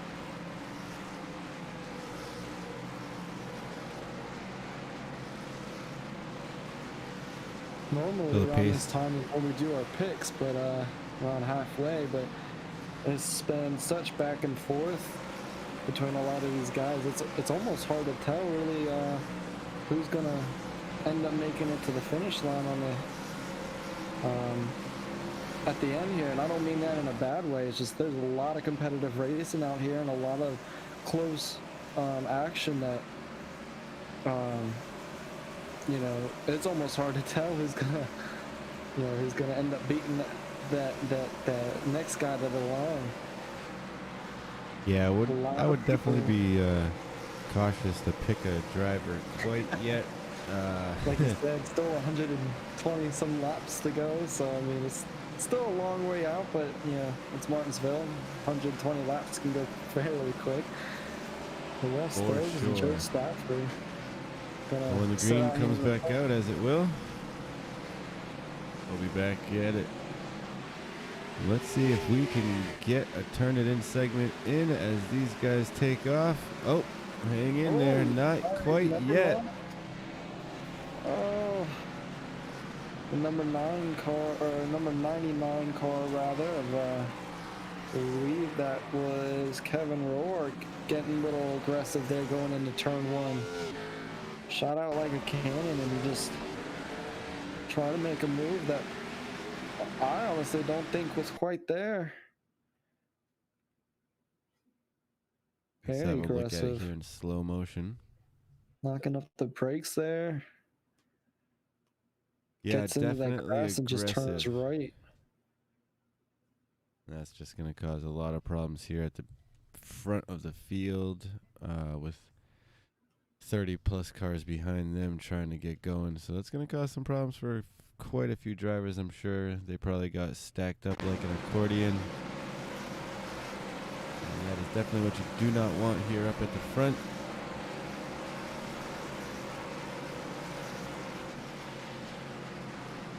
I mean, props to him for being aggressive and trying to make a move, but he just made a move where a move cannot be taken, not enough room, and just going just a little too fast in that corner.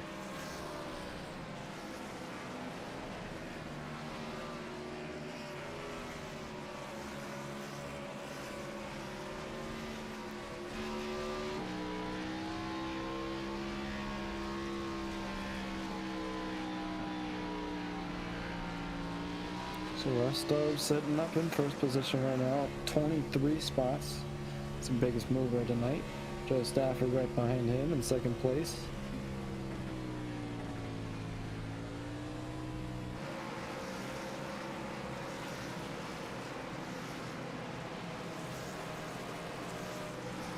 Yeah, then you get Austin Story and the 23 machine holding strong up there at the front. I really think that if this gentleman can keep his car clean and stay up here in the top 5, he's going to have something for us at the end here. And you got Joseph Lester in that 9 machine also putting in a good run to make his way up towards the front. Like as you were saying, is we keep seeing new names make their way up towards the front, but a couple of them here are staying strong. A couple of these names like Austin Story, Connolly, Stafford for sure. Yep, we see Raymond Root. He's only back in 8th position right here, so don't count him out yet. He's made his way up from an earlier wreck, so.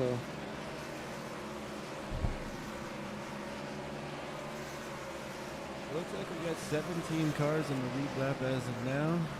So actually a really good showing still. A lot of cars still have a chance at this one.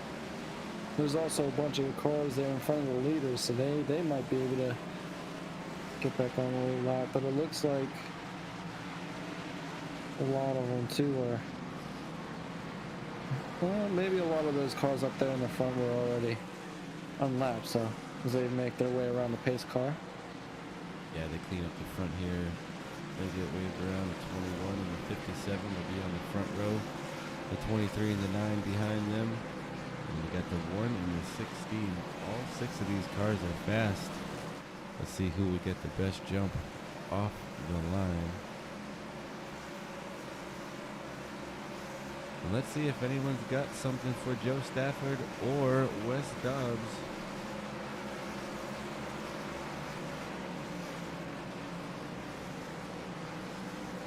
see West Dobbs there punching up that bottom line.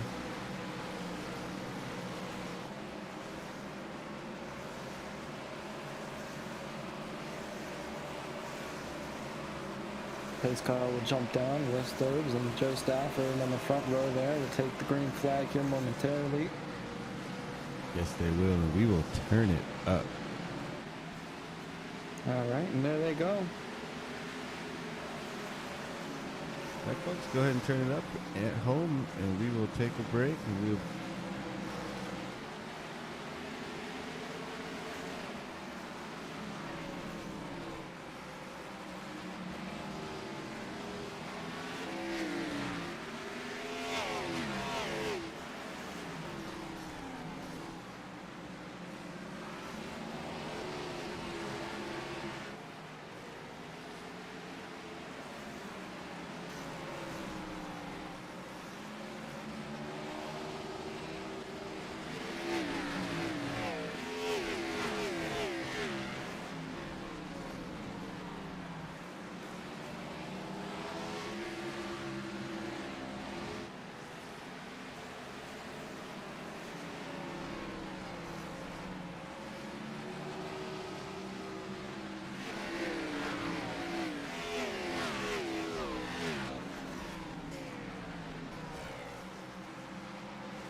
Caution will come back out. Tyler Connolly getting into some trouble here. Oh! Right down the front straight. Hits that wall and just gets kicked back up into the middle of the track. Samuelson getting a piece of him. Mike Contino. And then you get a number of cars accordioning behind them. Eaton Karnowski Coffee and Gaskins getting into some trouble there as well. Well, we gave it another try to turn it up. We got a few laps down. Lap 139 now of 250 under our belts.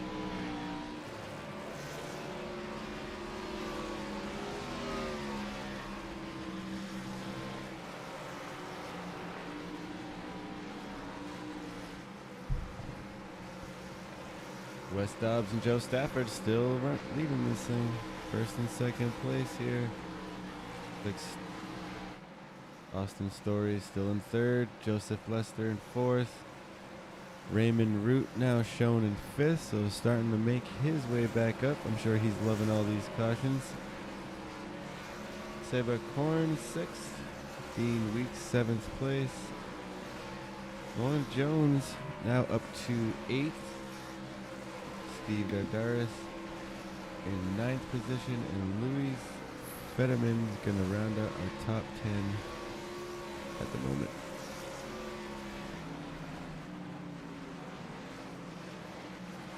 Couple people coming out of pit road there.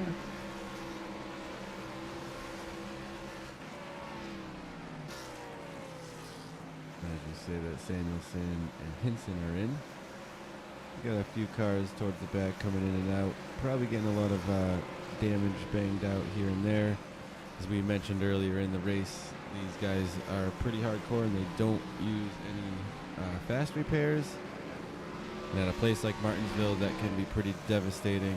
However, everyone working it out and handling it pretty well here tonight.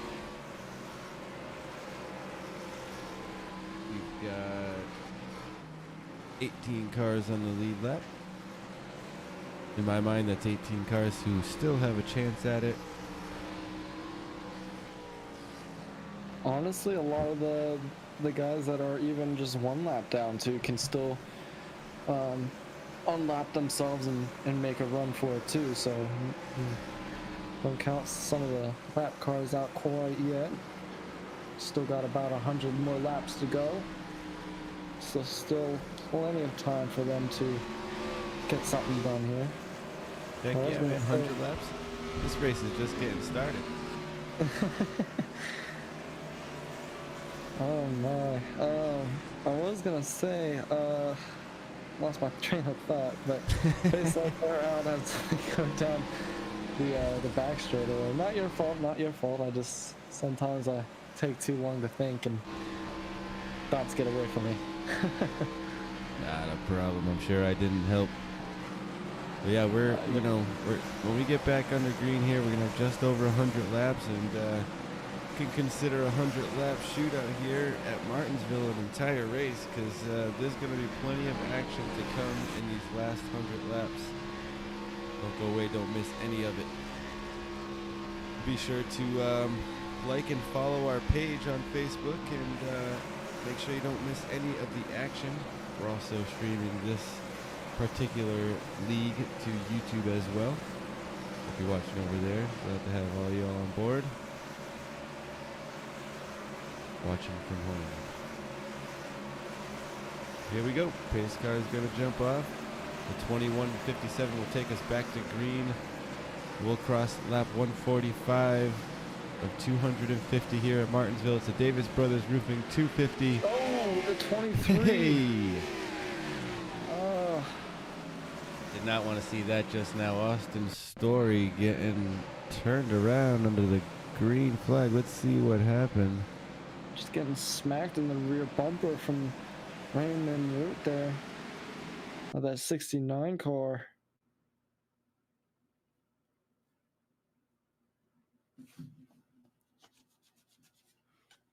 Let's see if we can back it up a little bit here. I'll actually go back to the beginning of this here and jump in with Raymond Root. See what happened.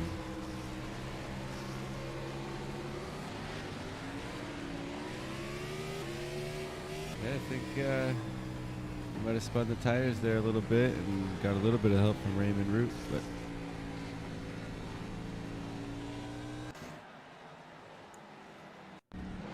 You're very unfortunate. really hate to see that. Yeah. Austin Story has been pretty dominant all night, and without saying it, I was actually thinking about making him my pick. I'm kind of glad I didn't, because we would have blamed that on me. Can never blame that on you. Commentator's curse. You don't even have to say it. You just gotta think it. I'm not gonna. We see some cars here waiting up for the pace car to come by. These guys will get lined back up and they will give it another go.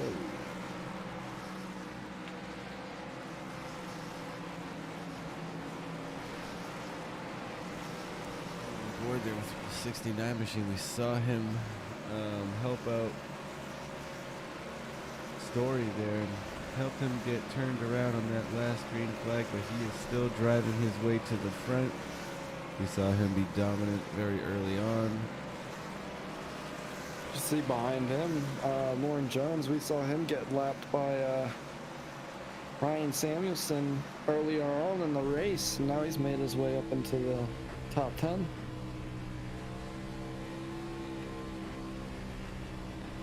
That Cheetos car. For sure. That's the 11 Cheetos Chevy. Ain't nothing to do it but to do it. And here he is getting up front here trying to do it. Cracking the top 10 up to 6th.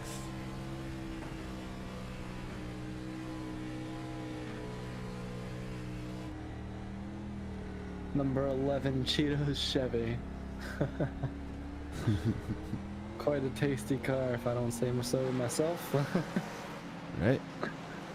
Getting hungry now. Alright. Joe Stafford now back up in the second. We saw him drop down a couple spots earlier on this race when he's made his way back up. Joseph Lester sitting in third.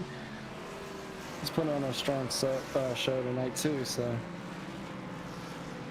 Yeah, that 57 now outside, 21 on the inside here. Wes Dobbs and Joe Stafford, they're going to take us back to the green this next time by. And we will officially have 100 laps to go. So, hey, I guess we're getting started right here, right now. We'll go 100 more laps at Martinsville Paperclip. Which driver will prevail? Bunching up the field there. Getting a... Helps him get a big like start. A strong start. But the 57 right there with him. Yep. Joseph Lester not too far behind. Raymond Root trying to fight there with 57 gets a big run on that outside, but wow, he does get it done.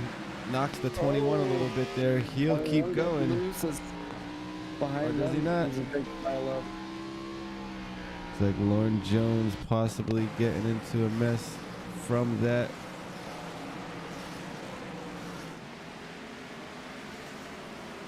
No, that actually happened behind them. That 11 Cheetos machine going around. Nobody else really caught up, and that's a good job. Being able to get on those brakes and stop anything more from happening.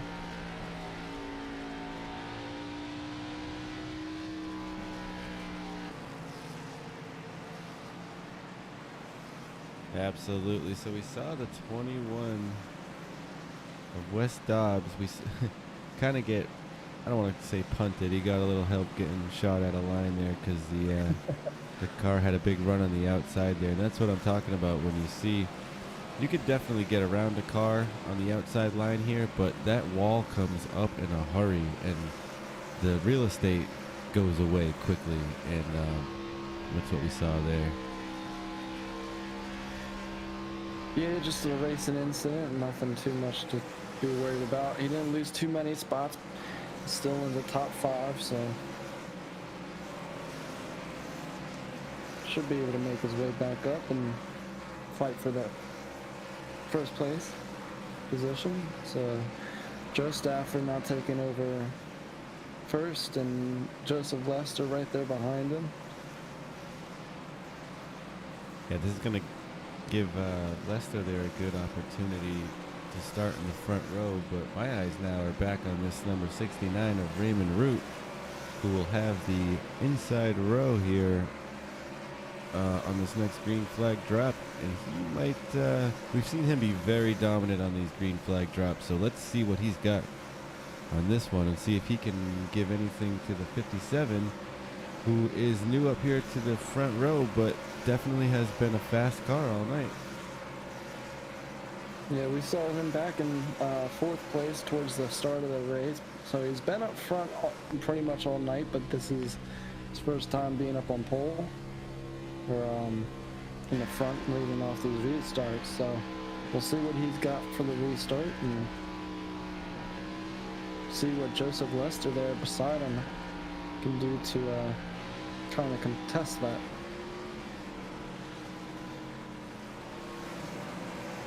Yeah, this next green flag is going to be very interesting.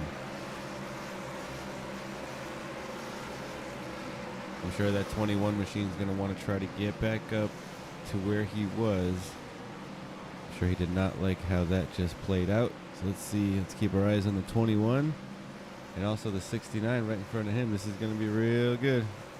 I got a feeling about this green flag run. We're going to see some action.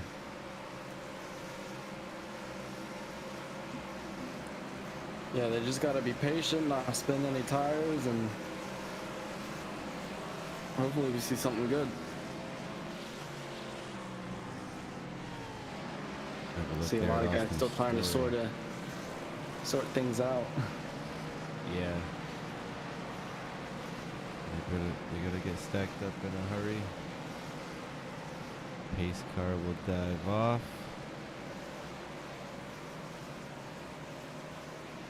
Green flag will wave. A little wiggle there from Raymond Root in that 69 car. Joseph Lester getting side by side by Raymond Root, trying to make a move. Yeah, they were on real the close. Good job to keeping that car clean and keep it going. Caution's back up. Still going 2 by 2 and on turn 3. Well, their caution is out, so they are going to stack them back up. I do not have any information on who or why the caution came out. Looks like Barrett Kofi at lap 155. 155.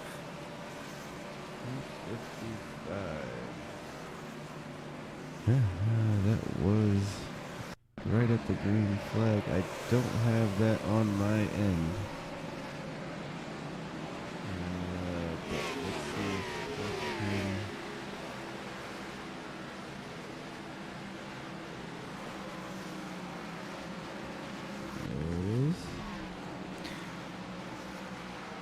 looks like it came out a lap later once the leaders that came around. Probably came out onto the racing line maybe.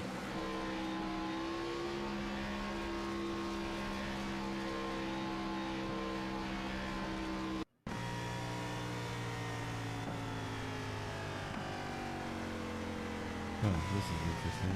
Everything that happened on lap 155 just showed up into my queue all at once at the bottom. It's giving me a heck of a time. Thank you, SDK.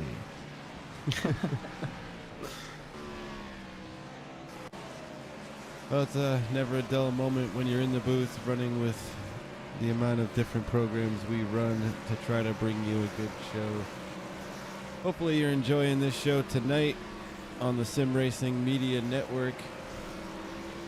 We're bringing you the Sunday Night NASCAR Cup Series, brought to you by Davis Brothers Roofing, also by On Target Performance Group.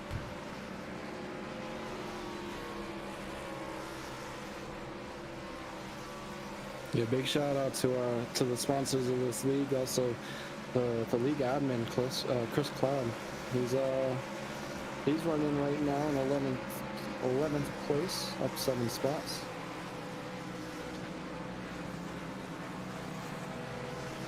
Thank you to him as well for putting together such a great league for us to call and be a part of. Yeah, he really does a good job at keeping the league together. He tries really hard to make sure his guys and gals put on a good show and bring us great racing to show you at home week in and week out. They run the full NASCAR schedule. They follow it to a T. They are a no fast repair league, so you know, if you get a substantial damage, you're gonna have to deal with it. You know, you don't get a quick reset. So very realistic, and I really love that about this league because they still fill the field and they still put on a great show and they still have great racing week in and week out. Definitely don't miss any of this action, as Sim Racing Media will bring you all of their action all season long.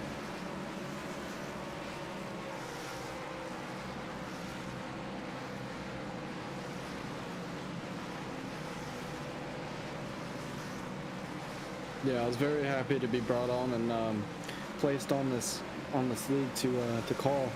So, like you said, with being able to call every race like the Cup Series, it's very fun. So Joe Stafford and Raymond Root now in the second place. Joe Stafford taking a very nice race start going down into turn 1. Raymond Root to his outside. Joseph Lester right behind him.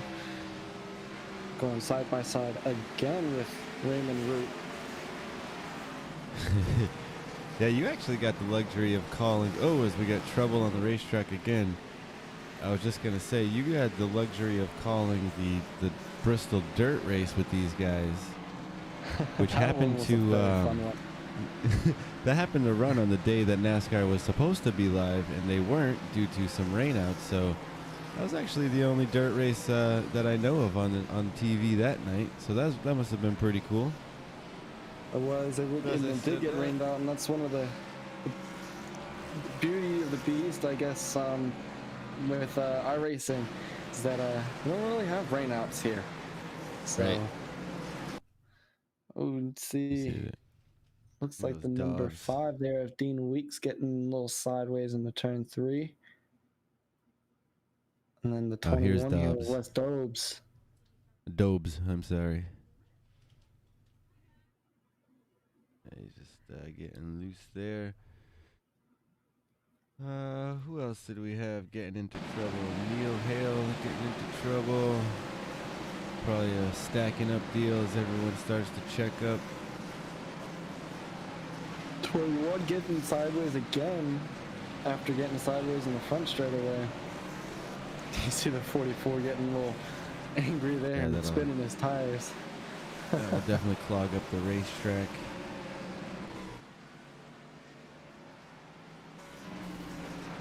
Another unfortunate caution out here at Martinsville tonight for the SNN group. 18th caution.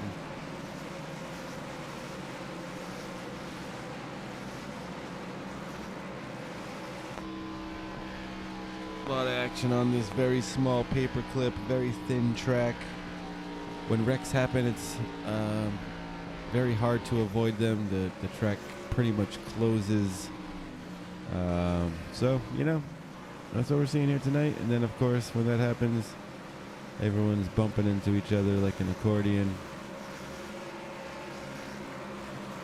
No harm, no foul. We'll stack them back up as we are at lap 168 of 150.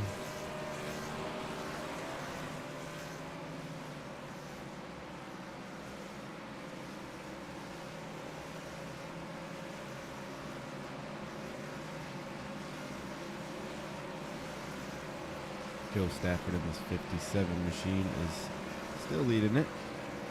We got Joseph Lester in the 9 is still currently in second. The top 4 and 5 didn't change much under that last run.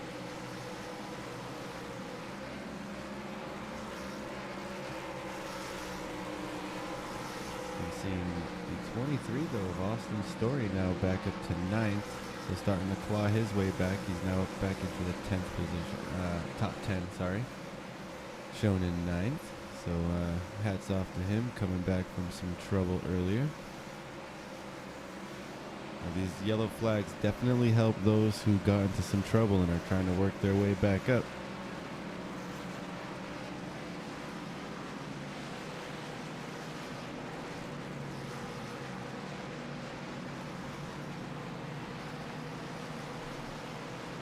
You see Joseph Lester there giving a little bump to the pace car there.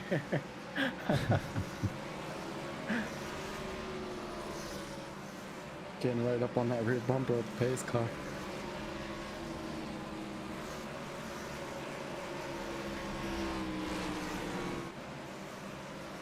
Just checking his pace, making sure he's got it accurate. Pace light's alright. Those guys are definitely ready to get back racing. They'd want that pace car to get off. Trying to push the pace car if they can. Luckily, they don't allow you to do that. That would definitely cause some penalties for sure. As the pace car dives off. Go back, green flag racing here, Martinsville, Virginia.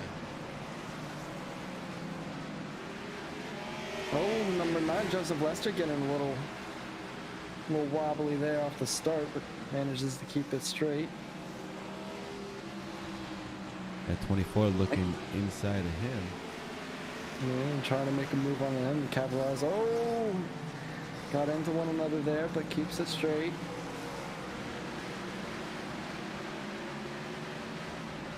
Now Joe Stafford and Raymond Root will just kind of be able to ride this one out. Raymond Root here, we saw him be dominant all first half of this race at least, and now worked his way back up to second, trying to get past Joe Stafford in the 57, but the caution will return.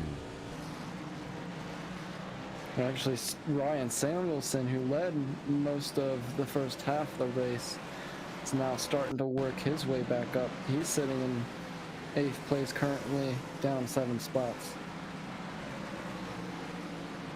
We trying to get around the 88. Couldn't quite get around him. The 11 getting a piece of the 3 there, causing the whole field to slow up. And paper clipped. That's what I'm gonna start calling it. They got paper clipped. Got paper clipped. Yeah, it looked like the 3 there just had a better run into 3 and 4 and try to make a move to the outside and got a little too close and got spun by the 88 there. Unfortunate, but they'll line back up and get ready to do it again.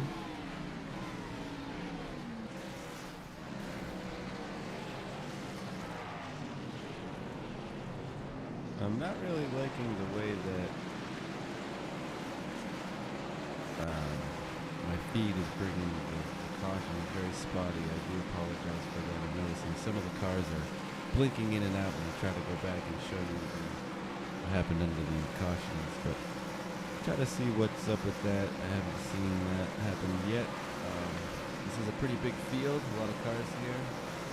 Could have something to do with it, and it being a small track, all the cars are usually bunched up, so it doesn't look that great when I go back to show you the replays, but the rest of it sure does look great, and these drivers are giving us a great show, so hopefully we get some green flag action to show you instead of having to go back and show you the replays and cautions.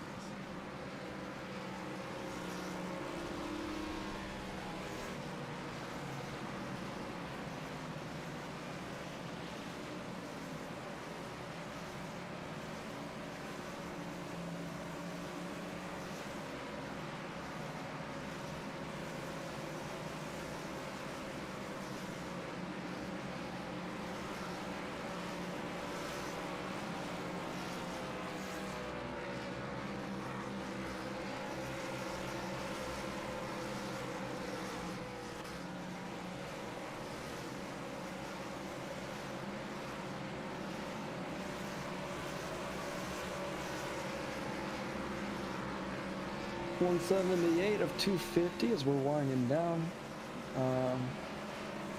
About 75-ish laps to go. 80, something like that. I can't do math. I hate doing math. Every time I do it, I get started and then I fumble in my brain and then I'm thinking that I'm just doing it wrong, so I just stop and I say math is hard. Calculator by my side at all times. That's a great idea. But we are winding down now. We're under 100 laps to go at Martinsville. Brought to you by Davis Brothers Roofing. Pace car jumps down in the pits very aggressively, like it always does. Yeah, man, he takes a hard left.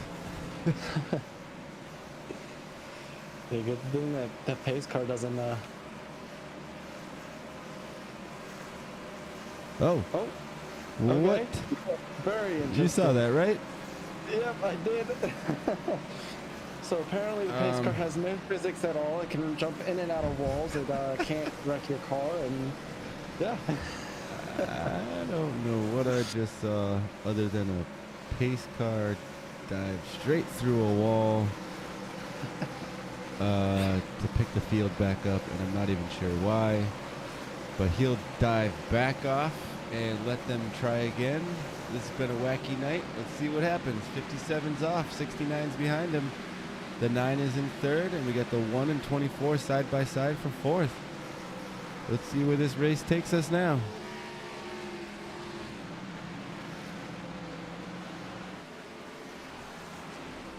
Got quite a few modifieds in this race here tonight. Bunch of cars with no noses. They've been paper clipped. This is Martinsville. This is the Sunday Night NASCAR Cup Series League, and we are having fun here tonight at Martinsville. We decided to change it up a little bit. Pace car can jump in and out of walls. We got modifieds running with the Cup cars. The new update. Joe Stafford currently running this thing. He is in first with Raymond Root now in second. He makes his way back up there, and Joseph Lester rounding out your top three. We get a look there at Tyler Connolly in the 1, who's in fourth. There's about a second behind those guys, and he's got Breidenbach in the 24 machine, 5th place, hot on his tail. Austin Story trying to make his way back up to the front of the field there. As you see, he got into it a little bit a few laps back. Steve Corn's right behind him, and Ryan Samuelson also trying to work his way up. He led almost 80 plus laps throughout this entire race at the beginning. Worked his way back up there.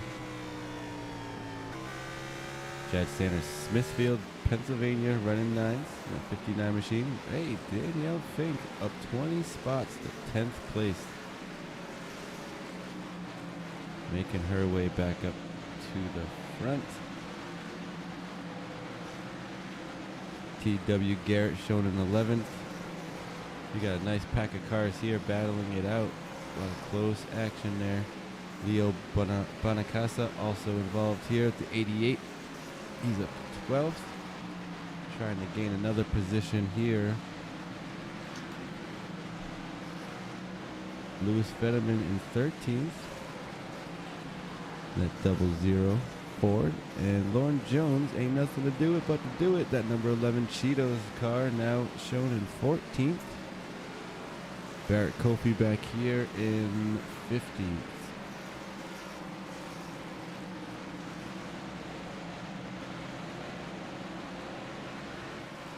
As we are focusing on the back of the field, the 69 takes the lead back. I was going to say, we're getting some good green flag racing here. Everything's kind of settled down for a little bit. Yeah, Raymond Root will take the lead back over. We want to do a little bit of a turn it up segment while we can before yeah, let's try to get one last turn it up segment in before this one is over. We'll give our jaws a break and let you guys turn it up. Let these engines speak for themselves.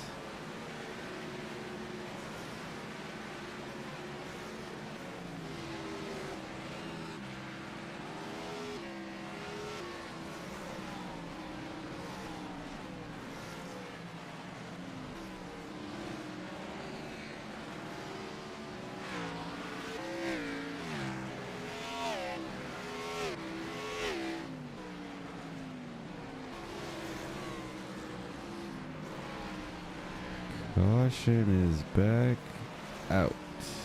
We spoke too soon. Let's see if we can go back and see what happened. I did see we did catch some of that. Looked like a mess. Sideways in the front straightaway.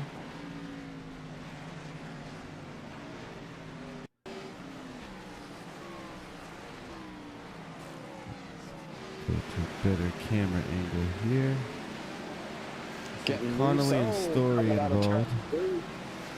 4 rather than getting wrapped up with a 23 there.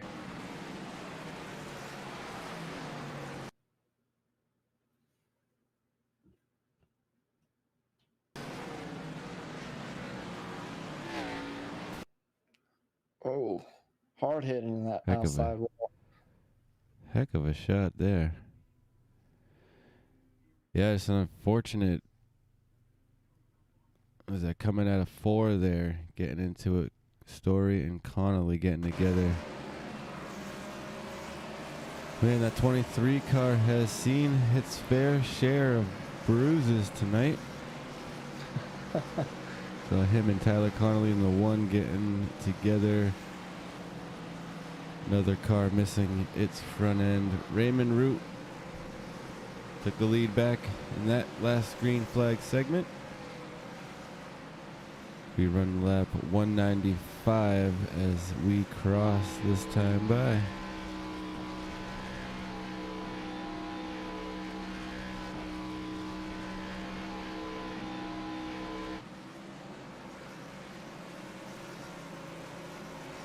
And Raymond Root taking that first position back, and Joseph Lester right behind him.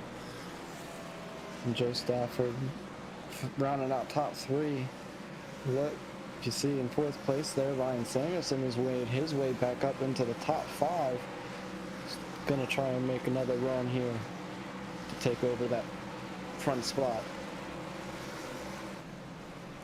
I do believe those two are teammates as well, Ryan Samuelson and Raymond Root.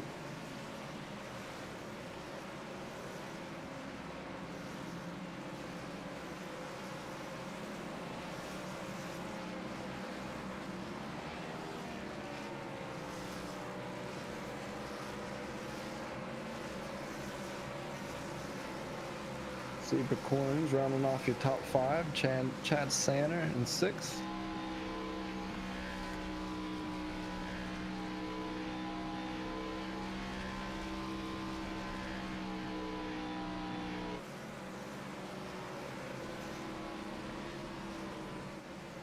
See lap everybody 196 of lining up 2 by 250 in the 2. back. Should be one to go after this. I do believe, yep, pace lights are going to go out.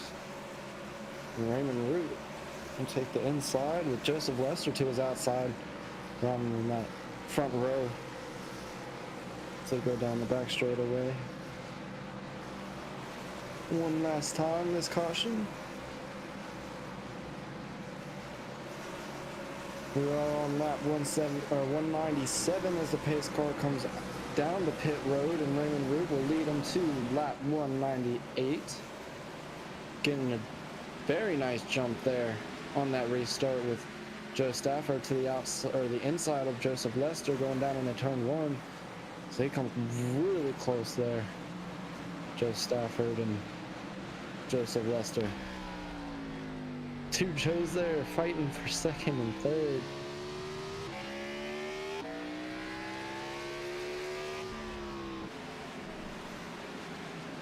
So the 2 Joes being Joseph Lester and Joe Stafford, I presume.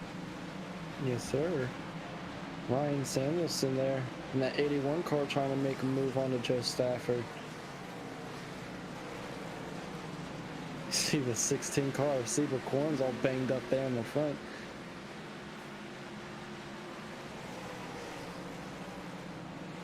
That Toyota has seen better days, my friend. Caution will come back out. Danielle Fink having some trouble this time. Let's see what happened here.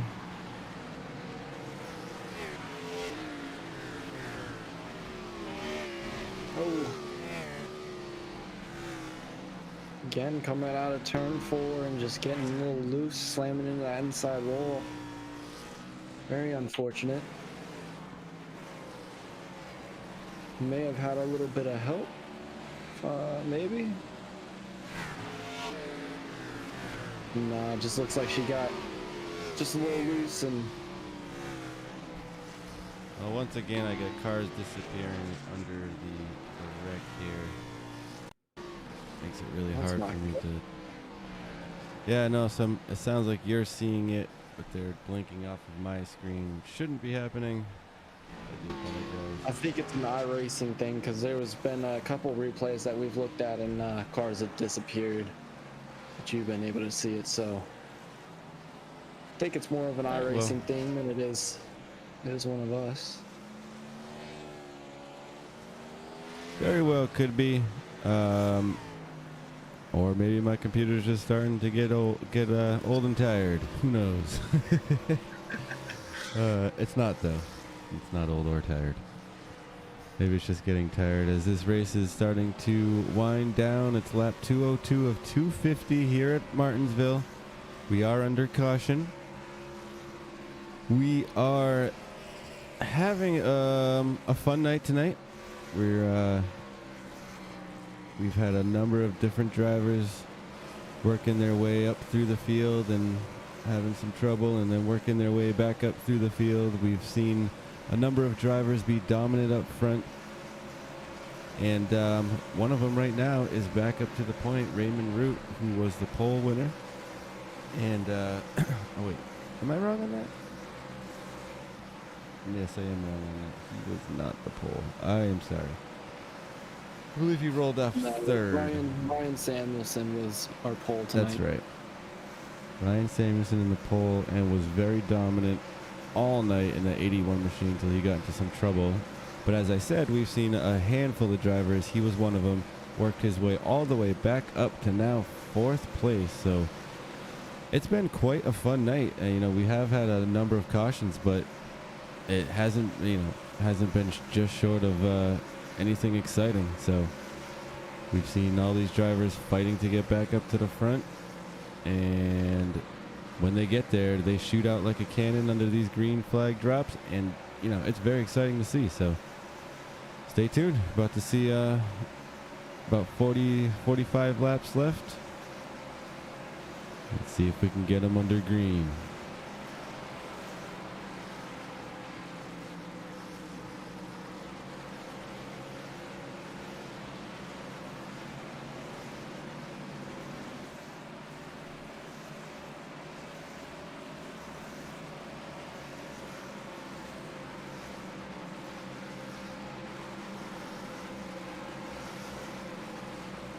Pace car is off. These guys are real close up front. The 69 and the 9 are green flag waves. Raymond Root gets a big jump. 57 trying to get down underneath the 9 of Joseph Lester. That's Joe Stafford. Two Joes battling it out for second and third. Ryan Samuelson right behind them too. He's got no front end there. If you see, you see Martinsville. Yeah, making that work.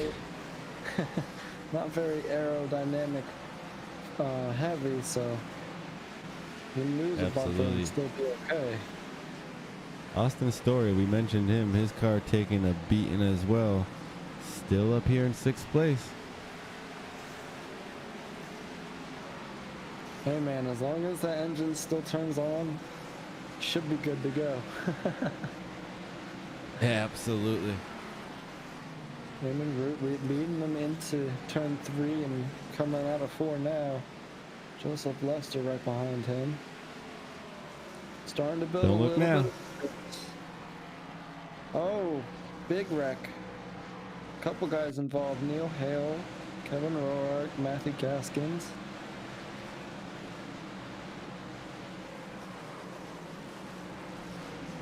Oh.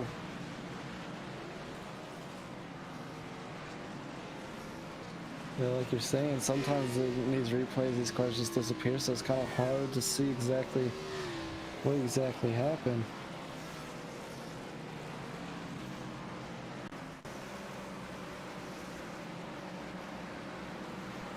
40 laps to go, 210 of 250 of the Davis Brothers roof and 250 here in Martinsville.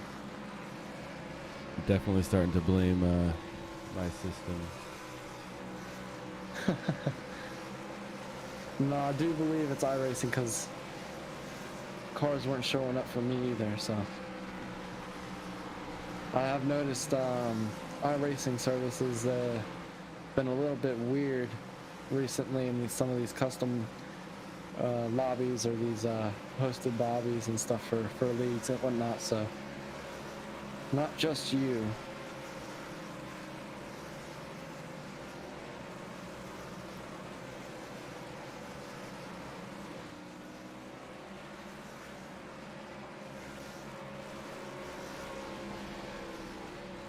Well, we are almost done. I say that with a grain of salt. 211 of 250. I'd like to believe that these drivers are getting a little tired of the yellow flag popping out, so I'm sure they're going to want to settle down and get this one finished. Looks like we got, what, just 39 laps to go here, if my math is correct. That is correct. As we talked earlier, we don't like doing math, but I kind of just threw that one out there. Hopefully that was right. So, right now. Once we do get back under green, I would assume this one's going to hopefully stay green as long as tempers can stay low. But this is Martinsville. It's been a long night. I'm sure tempers have been heating up. Let's see if we can get this one finished up. Saw the number 9 there of Joseph Lester getting in the back of Raymond Root. Come on, man, push it. So normally we do like to bring some of these drivers in and up to the booth to get some interviews during the race, but figured since it's being Martinsville and already a frustrating track, we'd leave drivers alone for tonight.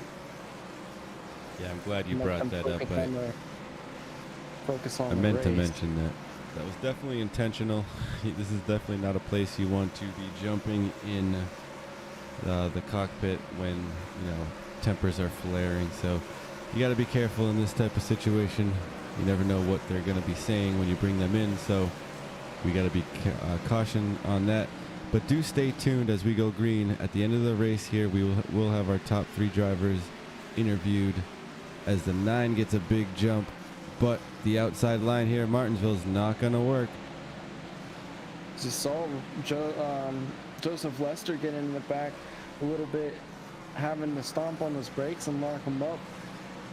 And that opened up the door for Joe Stafford to make a move on the inside and still going 2x2. down some of these corners, getting real close door to door. They're keeping it clean, so good job to those guys. Oh God, my voice just cracked. Ryan Samuelson, loving what he's seeing though. I mean, he doesn't want these guys to crash or nothing like that, but they are definitely battling hard, and he is able to get right up to the bumper of the 9.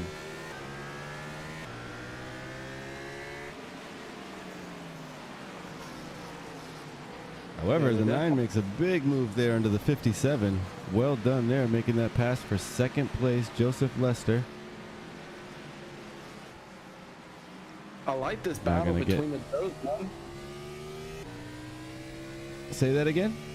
I said I'm liking this battle between the Joes. Oh, absolutely. Yes, the Battle of Joes up front for second and third. We saw Joe put a move on Joe to take the place.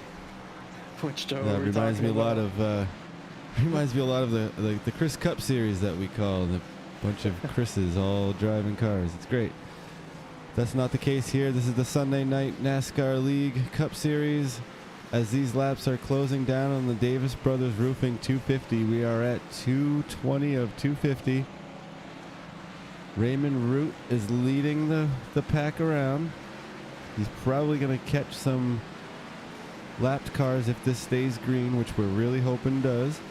We want to see this thing end under green and fairly soon. So don't go away. You don't want to miss the end of this race. As we'll have another caution. Spoke too soon.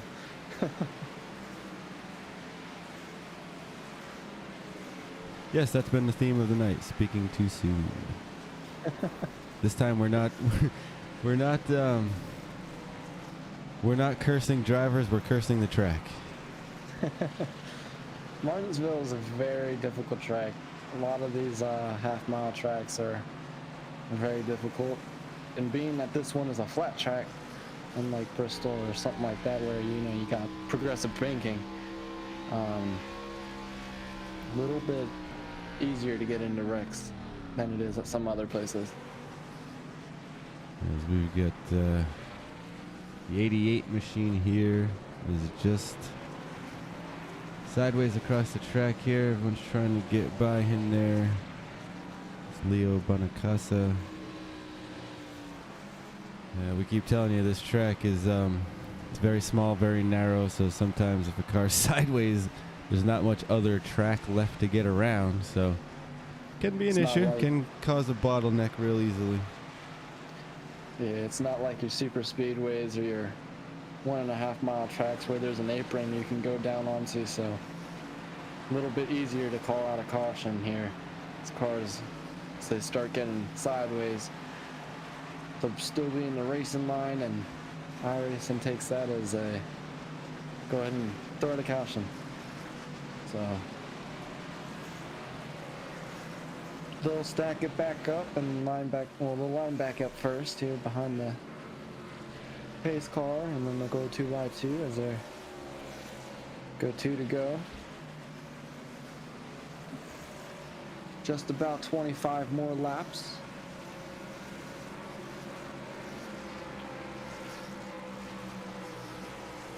Seeing a lot of cars here without front bumpers. Not too big of a deal, like we said, and as long as you can keep that engine running, don't really need a front bumper. Typical short track racing here at Martinsville, the paperclip. If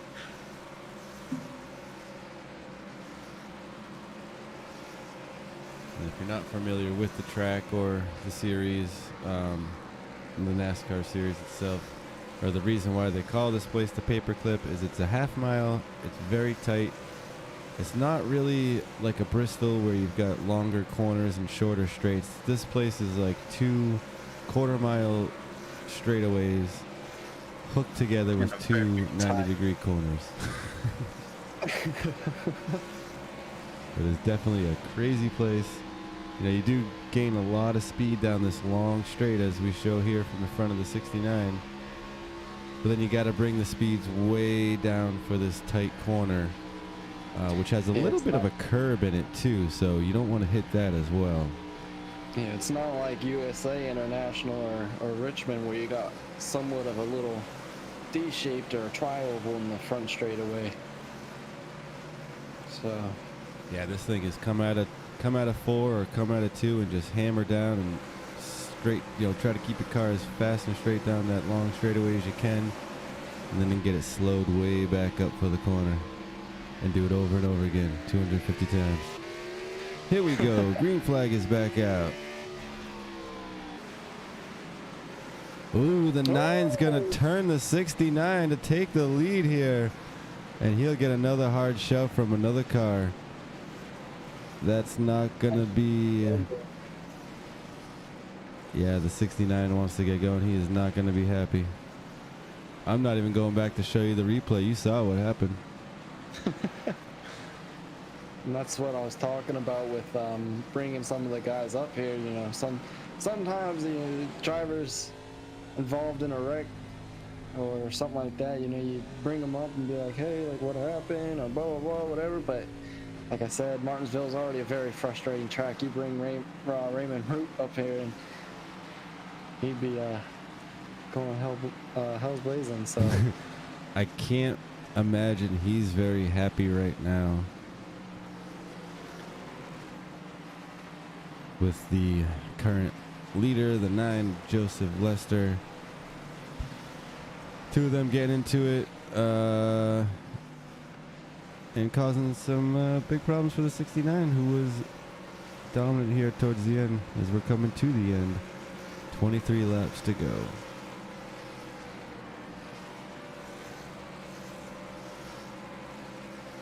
very unfortunate. Yeah, I think he's gonna remember that one for next week. Fortunately, I don't think you're gonna be there, so that's gonna be a fun one for me to call next week. Yeah, you might have some stories unveiling right here tonight that you will see unfold next week, or maybe not. I mean, this is Martinsville. I know that this is a really good group of guys, and they will probably, not to be too upset come next week, but they're heated right now. The 69 team is pretty mad. Hopefully they'll have what it takes to get some of that track position back. I'm looking at him now. He's scored in 15th, so that's going to be tough. So we'll only have under 20 laps to go here tonight.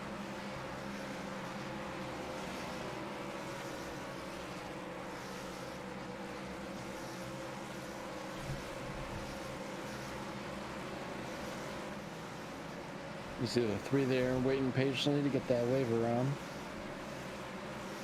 Yep, they'll wave him around when they got 1 to go. They'll clean up the front here. The 57 and 9 will be in the front row. That's the Joe front row if you are keeping track. You have Joseph Lester on the inside and Joe Stafford on the outside. Those of you watching at home, this has just become the Joe Show. The front row, all Joe. So we'll see which Joe has the faster machine or the heavier foot.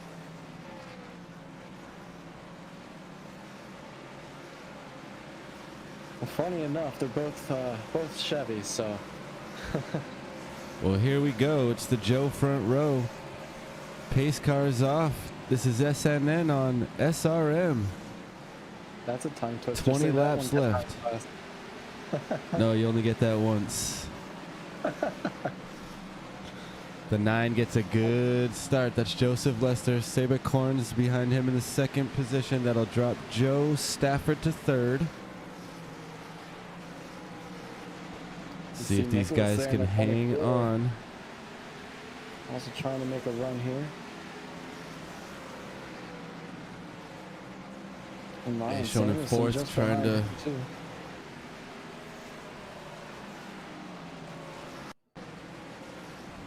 Oh.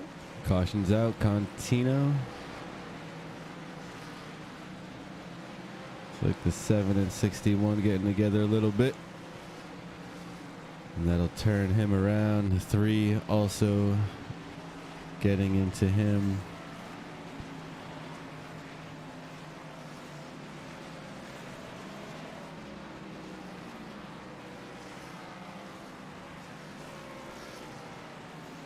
Now we're under caution one more time. We've got 17 laps to go. As we've said time and time again tonight, this is Martinsville. It's a very short, tight racetrack. And tempers will flare, especially after however many laps we've gone now, 245-ish or whatever it is. And we've seen a lot of action on this track, so I'm not surprised at the position we're in, but we've got 16 to go. We will try to get this one finished up here. So real quick, while we're still under caution, I can go through the field here.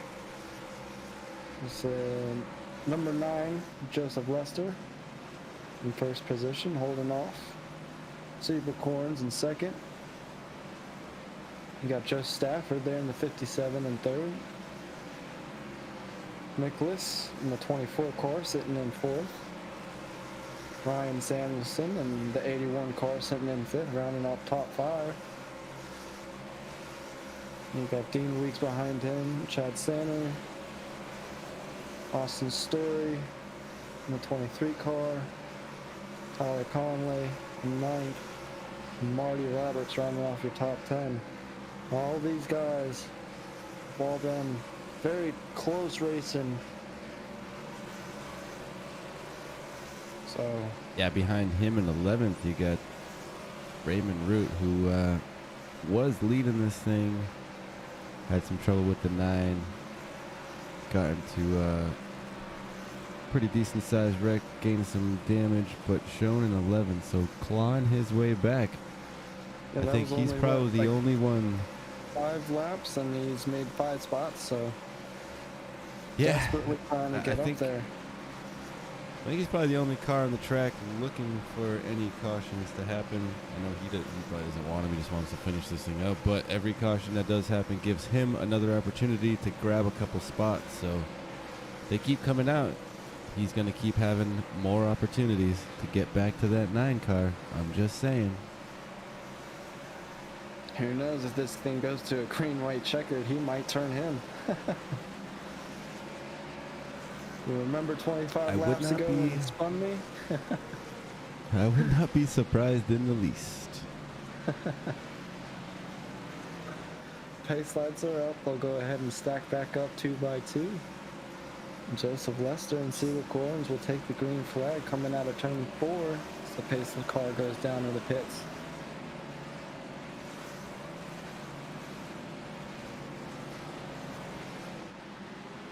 Joseph Lester will take the green flag, try and make his way back up. Oh, Cedar Corns getting into the back of the number 9 there, having to slow way down.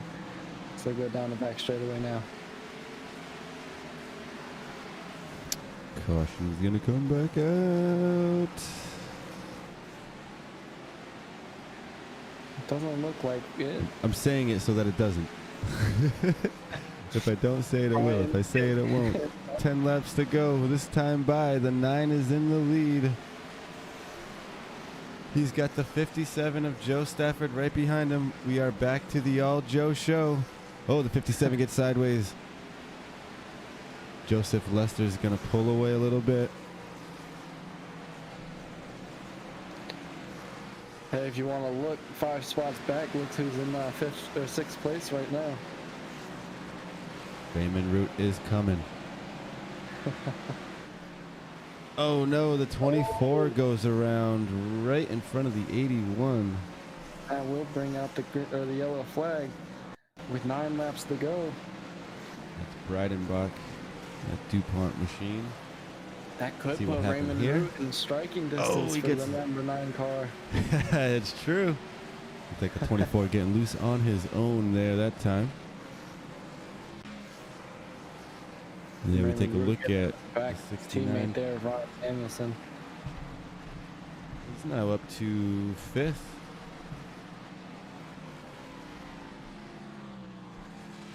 Like I said, by not my even 5 laps ago, he calculations, was 5 spots back. that's gonna put him in the third row. Yeah, that's about a spot a lap.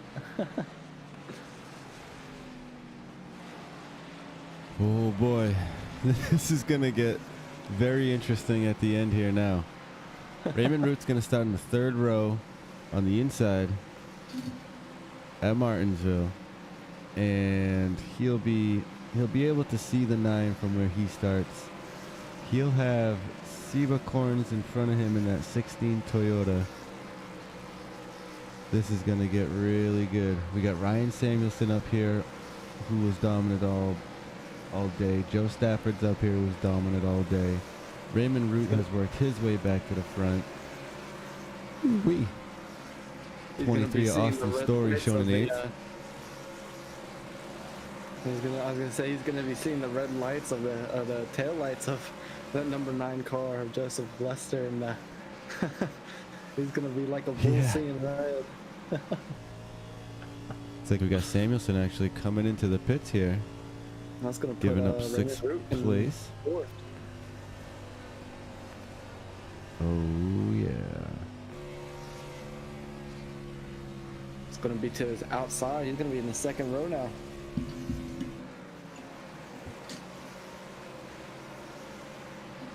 Well, I don't wish anybody to get taken out on purpose, and I don't believe that the 69 would come up here to do that. No, but I think it's gonna be very intense coming down to the last few laps. So I would not be I have surprised a feeling if there's a little bit of bumping. I'm gonna predict the 9 and the 69 going side by side with a couple laps to go, and probably gonna give us an awesome finish. No matter what, all these cars up here, the top 6 to 10 cars, are gonna give us an awesome finish because they're the fastest cars here tonight. They're the survivors. They've made it this far. We've got 5 laps to go. I think we'll have, 3 to go when we go green. So it won't be an official green-white checker, but it will be 3 laps left. And then if we do get a caution, we'll go into overtime and try a green-white checkered attempt. I'm hoping that we don't need to do that and we finish under green, but we will see what happens here. I do believe we get 2 attempts at that, so.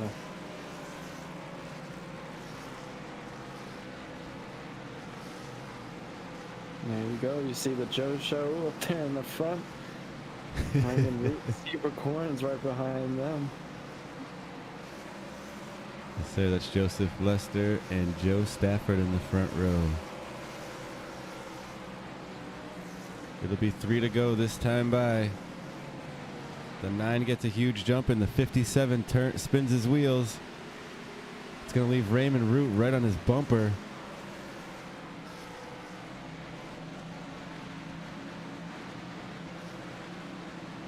The 9 putting a small gap on the 57, but he's got a mirror full of the 69 and he has got to go. 69 is actually looking like he's bumping Joe Stafford of that 57. You see Raymond Root making a move on the inside of 57 of Joe Stafford. 2 laps to go. Here we go. 2 to go. Oh no. 69 turned again. This time the 57 getting into him. Caution will come out just before we take the white. So we will have a green-white checkered attempt here. It's that commentator's curse, man. He worked so hard to get back up to the front and make a shot at Joseph Lester. That is very unfortunate. Oh my. Very unfortunate. I gotta find him back here on. There he is.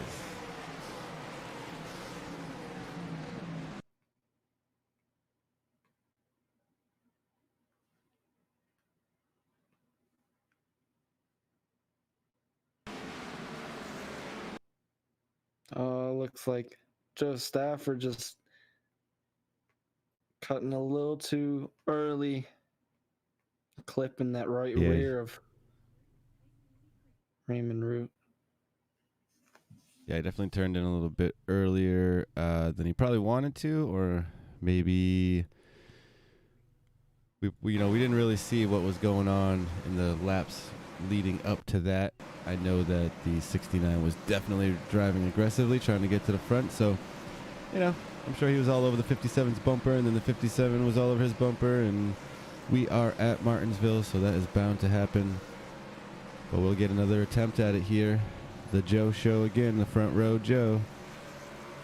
Let's see if we get 3 more green flag laps in, or if we get another caution. I'll remind you all that we believe we'll get 2 attempts here of the green white checkered. If the caution does come out after we take the white flag, they will freeze the field, and it will be considered done. Otherwise, we'll get another attempt at it.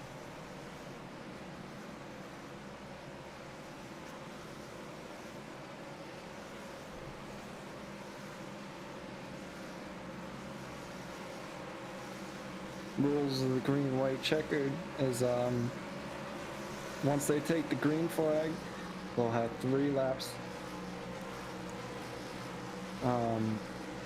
Once they take the white flag, if a caution comes out, or if a wreck happens, the caution will not come out. But if they are still under green before they take the white flag, the 1 to go, and the wreck happens and the caution comes out, they'll stack them back up and do it one more time.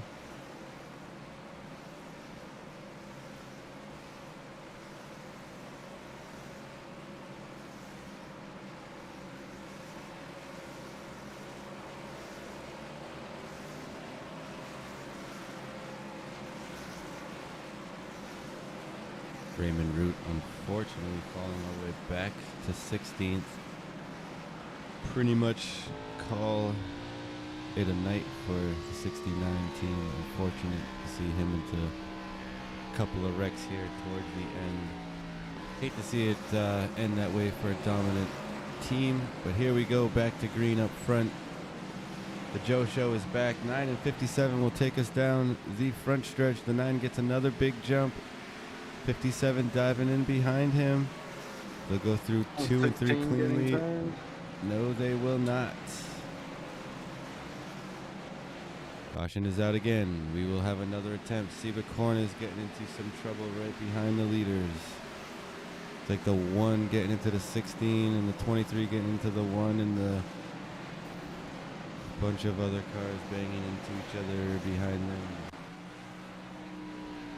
So we will have one more attempt here, I believe, at another green-white checkered. The 9 and the 57 will have one more chance at it. Austin Story now up to 3rd position. He's had some Tyler trouble Cardinal all also night right behind too. him. So it's cool to see him back up there. Yeah, that 23 car, we've seen him get banged up real bad from the start too. He's been up and down the field, so happy to see him up here. Not crazy about the way that he got up here and how many cars have been kind of gotten into trouble in front of him, but he definitely fought his way back up from the back of the field on his own multiple times here. So hats off to him, running a great race there tonight. Got 3 laps. He could get it done here. He's going to be in a really good position to do so. He'll be right behind Joseph Lester there, the number 9 car.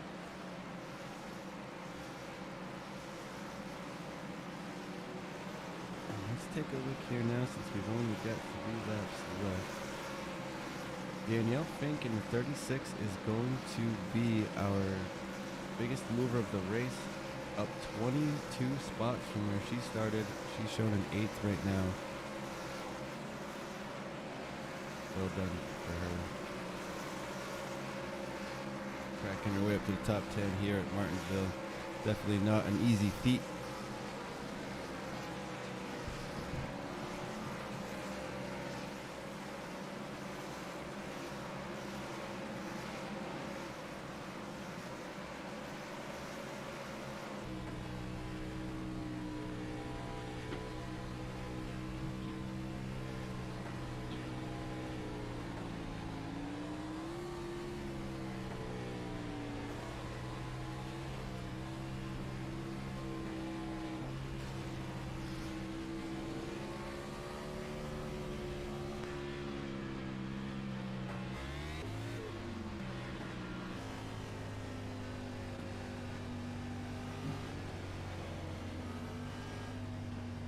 Kind of just scanning through the field right now.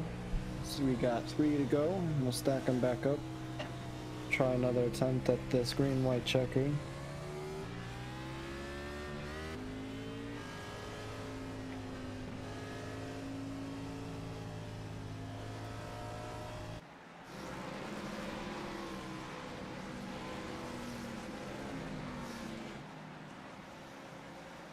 This will be Pace it. lights. Yes, sir. Pace lights are out and aggressively jumps down to the pits. Defying physics altogether. Here we Joe go. Show. Take the green flag, and there they go. Joseph Lester down into turn 1. Joe Stafford making a move there on the 57. inside. He gets the preferred line. They touch. You have a lap car in front of them. 57s woes it up a little bit, giving the 9 plenty of room. Oh, the 9 will turn around. Oh, no. The 9 got sideways. This is going to end it.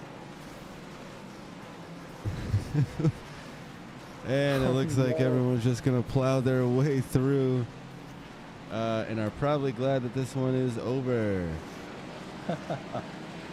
So we will let iRacing figure this one out.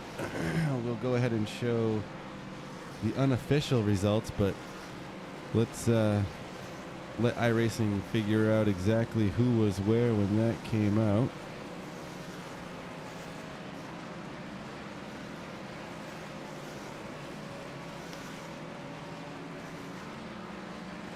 We do know the 57 will be the winner.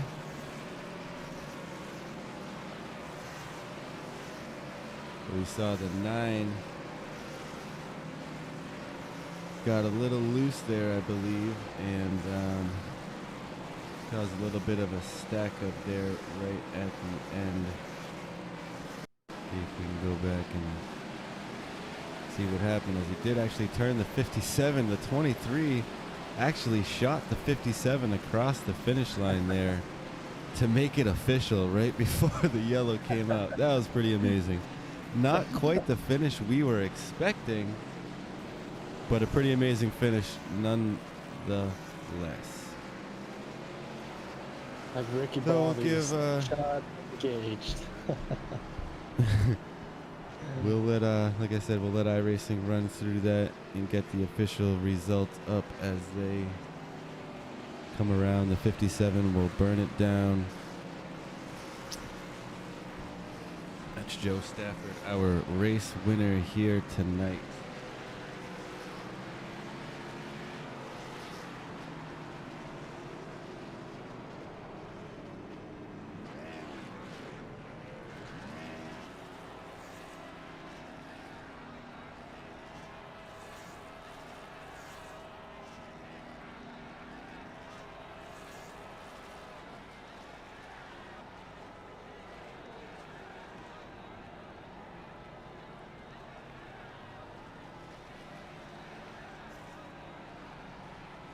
We'll bring up our official results of the Davis Brothers Roofing 250 as we get our drivers in the broadcast waiting room. Looks like we are ready to go. Let's go ahead and Lewis Fetterman is grab. in third place. Don't see him in the waiting room. Oh yeah, I don't see him. Let's see if he's available up top here.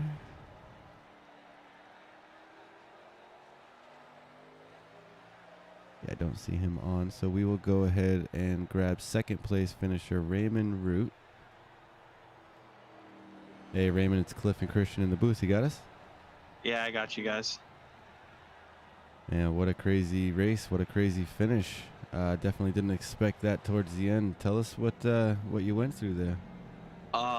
Well, I mean, after getting straight up dumped by the 9, I was a little, aggravated with, having to drive through the field again, and I got up there and locked up the tires underneath the 57, and he turned in a little too early, so I kind of, expected it, and was fine with wherever I was going to finish, even though I knew I had the fastest car. And all of a sudden, everybody's wrecking coming to the line, and somehow I got second. I have no clue how. Yeah, it was definitely a mess there at the end. You probably avoided a lot of carnage there to get past the line before some other cars. Definitely saw you fighting your way back up. I just drove it up against the wall. That's what you got to do at the end of this one. Well, definitely hurt watching you go around multiple times there at the end, even after clawing your way back to the front. So congrats on a P2, which was definitely well-deserved. You had a dominant car. Wish you would have finished a little better, but hopefully this kind of helps cool you off a little bit. Yeah, next week we got a whole different monster coming, and I don't think anybody's going to touch us. Well, it'll be fun you got anyone to call that race next week. And I was going to say, where I was talking a little bit about it with that number 9 dumping you there towards the end. So that's going to be a fun race to call next weekend. Yeah, it's going to be interesting, but I don't even think I'm going to be, I don't think he's even going to be fast enough to catch me. All right, well, I'm excited you got anyone for that race next week. Congratulations on the P2. Thank you. Yep. Anyone you want to shout out to before we send you back to celebrate? I like to shout out Pay to Win and Hawk Simworks and Outcast Sim Designs. Amazing car every week. Excellent. All right, we'll send you back to celebrate. Congrats once again. Thank you. That was Raymond Root, second place finisher. Go ahead and talk to our... Yeah, go ahead and pull Joe Stafford in there in the 57 machine. Joe Stafford, is Christian and Cliff in the booth? You got us? Gotcha. Hey, man, congratulations on that race win. Take us through what happened there at that wreck at the very end. Kind of sort of blacked out, but I remember going into turn 3 and 4 on that final time and seeing that lap car, and I was like, uh-oh, it's coming. It's going to come at the exit. And I thought he was going to let us go, but I guess he didn't. I have to watch the replay on that. And I tried to give as much room, and somehow I finished first. Everyone just ran into the wreck, I guess. Yeah, from what we saw, it looked like coming out of turn 4, Joseph had gotten a little bit loose and kind of cut it right back into you. So yeah, it was. I was gonna say it was quite the wreck on our end from watching it. It was definitely a wild finish. Yeah, well, you came sliding down the front straightaway and got bumped by the number 24 to secure that unofficial win. So. Yeah, when you go back and watch the replay, it's going to be pretty wild the way you did finish. You were pretty much sideways and probably weren't going to cross the line, but the 23 slammed you across to make it official, which is great. Yeah, well, you guys said the 23, correct? I believe it was the 23 or the 24. All right, well, either 23 or 24. I would like to thank them, to say the least, because these past few weeks in this league and my other league, I've been struggling, to say the least. I think this league, I come in here looking for top 5s every week, and I just haven't performed myself. I wouldn't say it's just unluckiness, but yeah, happy. Yeah, definitely. I've been watching you for the past couple of weeks since I've started calling this league, and from what I've seen week in and week out, you're very normally consistent. You're very, very quick and normally run up in the front of the group. So it's good to see you finally taking home a win. Big congratulations to you. I know you deserved it. So thanks a lot, man. No, definitely, sir. But any sponsors or people you want to shout out? I'm sure my dad's watching this still. It is getting kind of late, but shout out to him, and shout out to all the fans. I know this wasn't the best race, But I'm sure these next few weeks there's going to be plenty of good racing in this league. And thank you to you guys for broadcasting every week. You guys work hard, and we really do appreciate it, us drivers. Not a Well, problem. we appreciate that. But congratulations on the race win. Oh, sorry. No worries. I was just going to say, I just want to throw in there that it's definitely harder to drive these cars around these tracks than it is to call them. But we do appreciate you saying that about us. Congrats to you on the win. We're going to send you back to celebrate with the rest of the crew, and we will run through the final race results. Okay, thank you guys. Yeah, no problem. It's been a heck of a show tonight. It's been a long one. We'll go ahead and finish up here and run through our final race results. And we will call it a night. So Joe Stafford, we just heard from, getting the win tonight.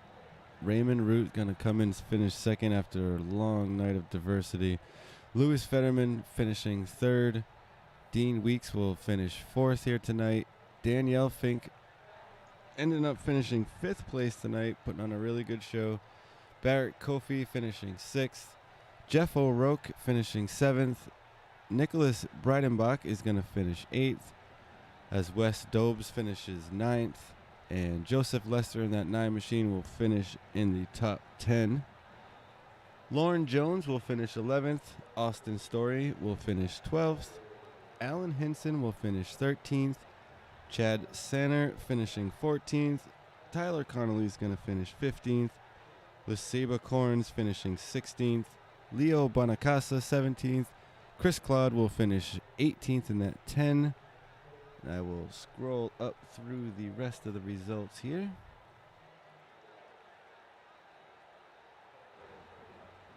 And continue on. Mike Contino will finish 19th. Randy Spivey will finish 20th.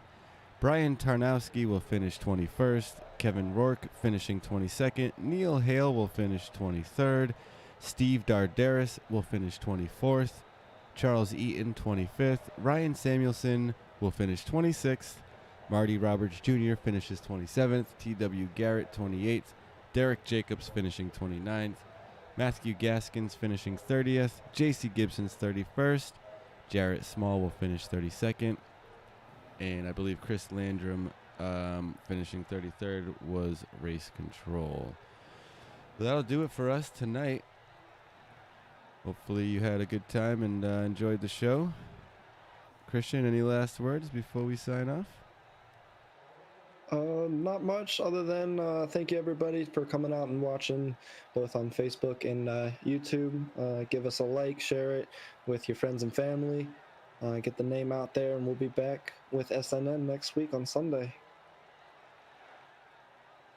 Absolutely. So thank you all for joining us tonight. Have a great night.